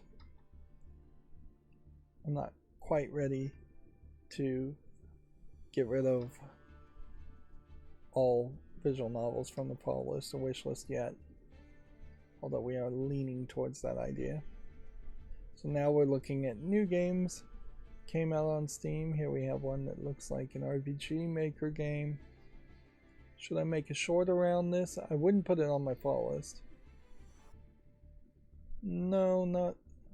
It's probably a little unfair, but you look at like this developer names and publisher names, and I just don't really have a lot of faith in something like this. Golden Girl pulls and licks the dog. This is tagged with mature content and nudity, but it's not in the adult section. A magical girl is suddenly teleported to an ancient enchanted forest filled with licking dogs. The magic maiden can only use magic to pull them in order to not be licked. So, is an asset flip anime girl running around with acid flip dogs that are chasing her, and she's shooting them in kind of like a Vampire Survivors type game. And they didn't even bother to try to translate that into some kind of name that makes sense. It definitely feels like a low effort Chinese game, and you look at the other things being bundled with it, and I would lean towards believing that. Next, it looks like we have yet another cheating with your neighbor's wife type game, NTR game, that is Japanese only. So we might very well have hit a point where NTR games or cheating games were just not encouraged or allowed on Steam, and then all of a sudden Steam has changed their mind, or maybe people just thought NTR games couldn't be on Steam in Japan, so the Japanese companies weren't even submitting it. But yeah, at least one company seems to be going down the route of releasing multiple what look like old NTR games. That being said, it's pretty much always like just almost the exact same lady, almost the exact same backgrounds. There's nothing like unique, not really going into any other fetish than just cheating on them. We have Royal Romance, The Power of the Chosen One from Do Games Limited. Interesting. I would have assumed that that was Big Fish Games. Did they change their name? We'll keep an eye out for that. It's basically a hidden object game, so I'm not going to put it on the follow list, but I'll make a short around it. Then we have yet another adult game. Weirdly, the adult games are somewhat close to each other, but not back to back. This one's called Sex Simulator Beach Resort. It's 3D CGI. It's basically the exact same 3D CGI characters and the same 3D CGI location, beach house, that gets used over and over again. Selling for $2.09. It's English only. There is a lack of diversity in companies making adult games on Steam. It definitely feels like it is 3 or 4 companies that are coming back over and over again, which maybe that's just one company that comes back over and over again, really. And then you get the occasional random company making a game with no real consistency on how often you get a random game. This Drift Hub game looks like nothing. Grandma's Cane. Doesn't look like anything. Rumpletown looks very poorly animated. Dark Room looks like it's basically just a text game.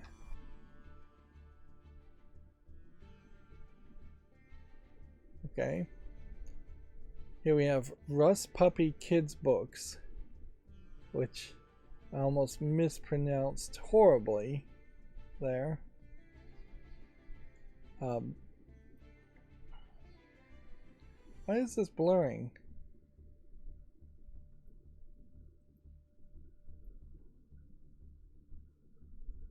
Yeah.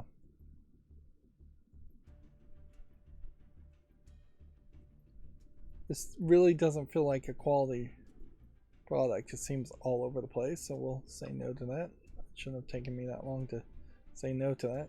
Alright, so I unblurred that, and I'm just trying to make sure my blur is working correctly, because it felt like it blurred a couple times there.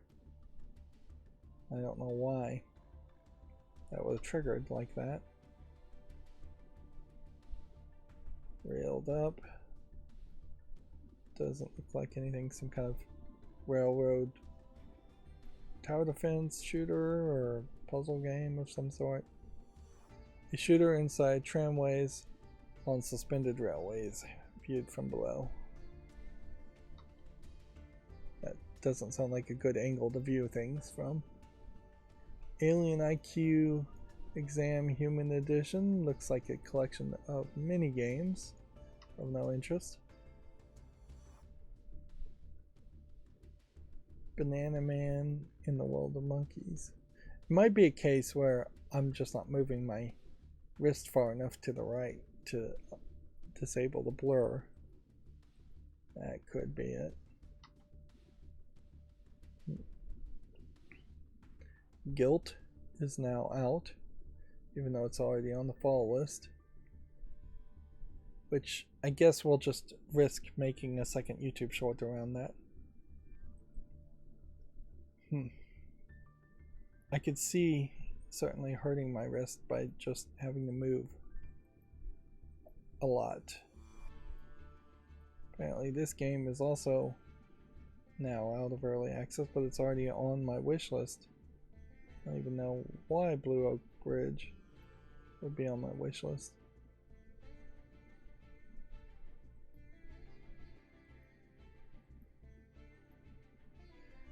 I'm gonna take this off the wish list and put it back on the fall list and reconsider that. Make a YouTube short on it too. Neon Parkour looks like nothing. WW2 Online, you can see is already mixed reviewed, so we can say no to that. This must have just been either a price change or coming out of early access. Right, we have Murder Generation Cream City Chaos, which sounds like a crazy name, but the visuals just don't work. Looks like it's a beat 'em up game. If this was better animated, I might say yes to it, but in motion you can definitely see there's a lot of wonkiness going on. Here we have It's Just a Story horror game, which for such an unimaginative title, I imagine this is just a asset flip horror game. It seems like that's exactly what it is, with a lot of dark screenshot syndrome.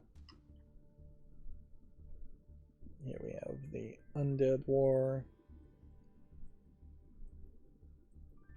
which doesn't quite look good enough either. Of course, I am obviously judging a lot of books by their cover here. Billy in Bubble Trouble doesn't look good enough. I suspect we won't see any more adult games today. Wendigo doesn't look good enough. Sunny Village simulates the construction of villages in the 1970s. Seems like a weird point in time to simulate it, and I don't know what area they are talking about where villages would be constructed in the 1970s, whether they're talking specifically in the United States or in an Asian country, Vietnam, something like that. That would definitely change things too. See what languages they support. Well, a lot of... We haven't seen anything that really feels too much like a troll game today either. It could be that troll games also get bundled in groups. Dreamland here doesn't look that interesting. Tanksy looks like garbage. Rava and the Phantom Library, not quite polished enough. Polygon Jigsaw Furries, yet again not in the adult section, when it seems like there probably would be some adult sections here. At a certain level, I'd say that's a furry character. I'm not sure I'd really say that is a furry character though.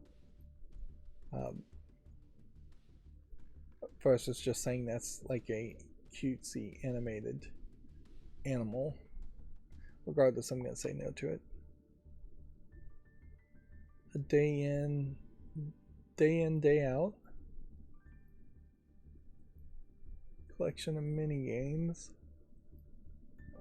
inspired by daily life activities, which would be fairly boring. So I'm going to say no to that. Train games. Doesn't look visually drawn well enough.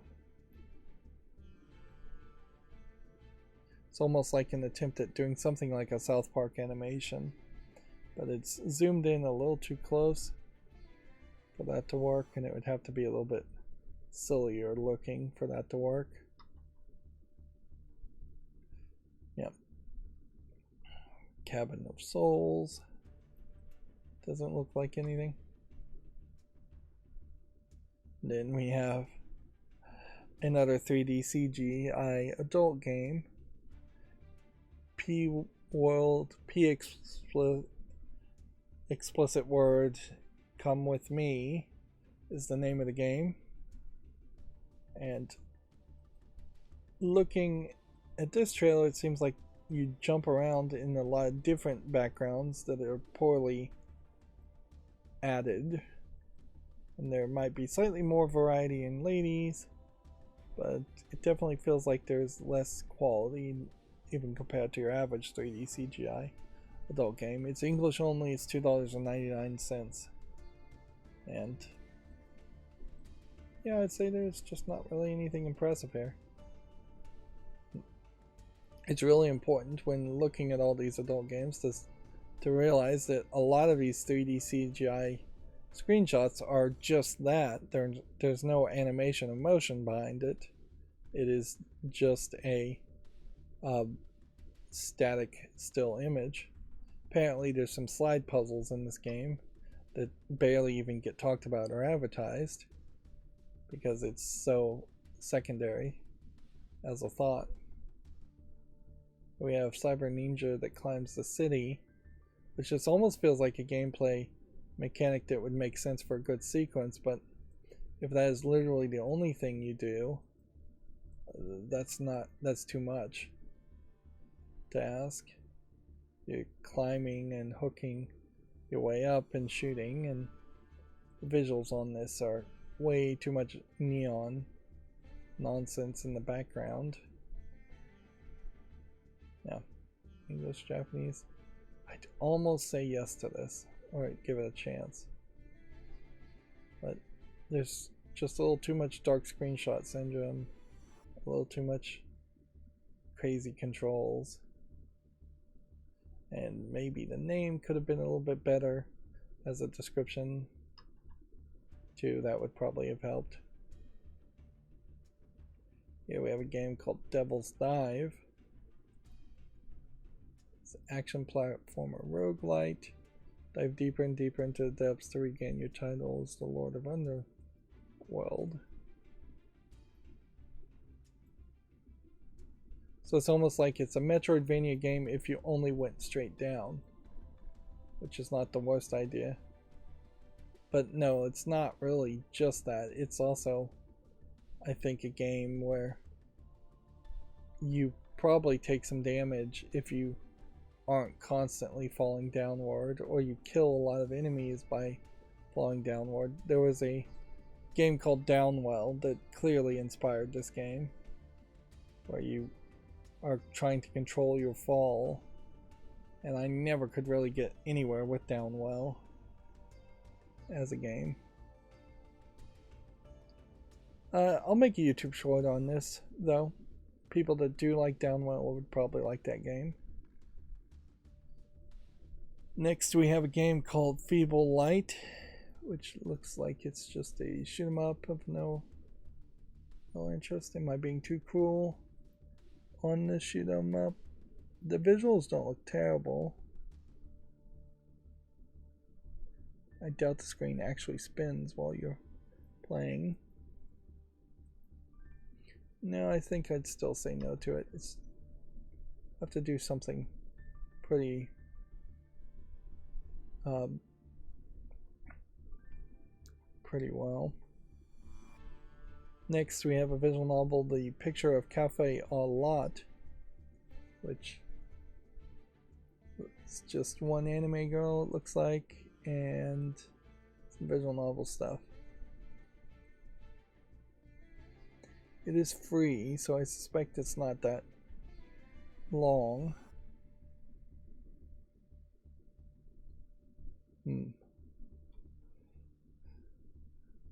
Multiple decisions have multiple endings. Crucial change will change the conclusion of the story. Okay. Yeah, going forward, looking at visual novels, I'm going to try to make sure things have multiple decisions and multiple endings and aren't just linear stories in visual novels. I guess we'll make a short around that. Next we have prop game, which is obviously just some asset flip stuff and some basic physics. Here we have New Heights. Is this the heights climbing game that was announced during the Summer Game Fest? No, this is a, I suppose, competitor to that. Yeah, give it a chance. We may see several games that try to directly compete with climbing games, but there is actually very little competition in general that seems to happen these days. So this is a game where you're getting blown by the wind, where you control the wind, and you're blowing this chicken to touch and collect the eggs. And maybe trying to keep the pigs from touching the eggs. Seems like the pigs don't do anything. They just block your way.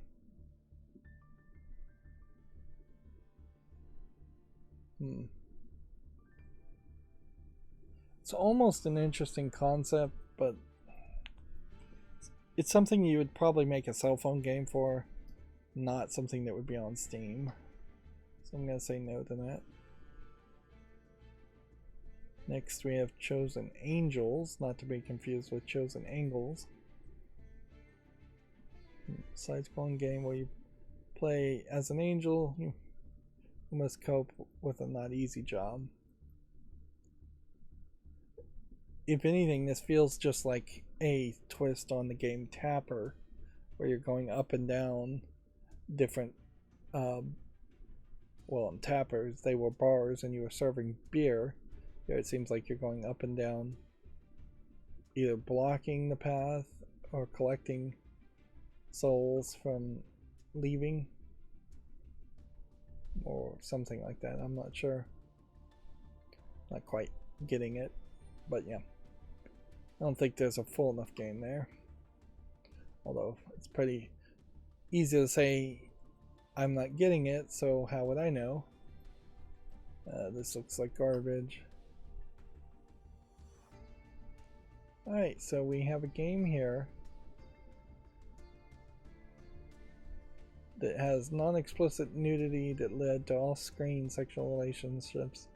And the game is called Forest of Lesbians, Nymph's Tale, Episode 1. We can pretty well tell that it is a very bad RPG Maker style game that looks worse than even your standard RPG Maker game. And then somewhere, they have found some anime ladies to use as their characters on the front here.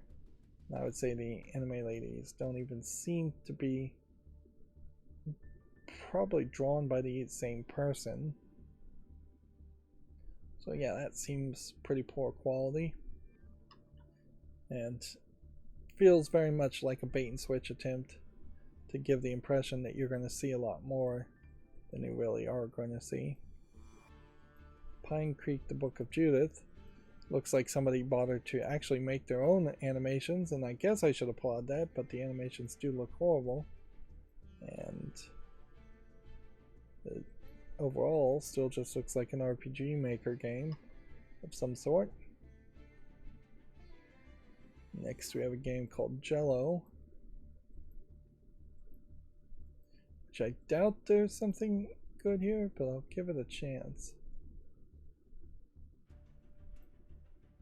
There might be some good search engine optimization around, like, around Jello. Stickman's bad luck. It's been a long time since we've seen anything with Stickman in the name, and usually when you see a Stickman, it's not this terribly animated. But yeah, I'm a little surprised there. Here we have a game called Full Quiet. Open world game of survival, mystery, and adventure. You must learn how Pap and his radio buddies maintain the radio grid, protecting the lands they now walk in silence the forest in order to find your missing son. That seems like quite a lot going for it. But the visuals are very rough. I'm going to put this on the fall list just in case people actually do like it, but I'm going to say no as far as making YouTube short on it. Next game is called Drag of the Dead. And even though it's not in the adult section, it is saying it has nudity and sexual content. No, not Drag of the Dead, it's called Drag the Dead.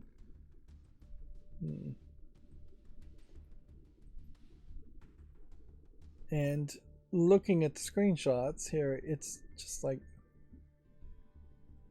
a lot of dark screenshot syndrome. It looks like a monster, and you're doing some first-person shooter. Apparently, you're playing as a drag queen. Yeah, it seems like this is just trying to be controversial or catch people's attention. This is obviously a meme game, so we did see one meme game today. I'm going to say no to that, obviously. And then we have Octane Remix.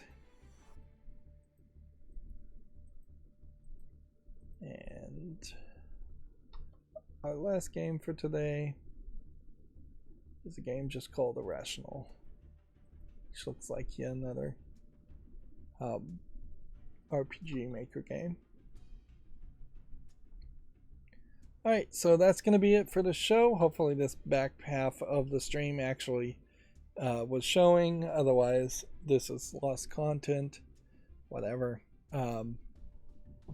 As always, if you can hear me, I ask that you like, share, subscribe, comment, and watch every second of my videos. If you want a friend or follow me on any social media sites, there's a bunch of links down below. And if you want to support me further, there's a link to Patreon, or you can friend me on Steam and get me a game off my wishlist. Thank you for watching. Have a good evening.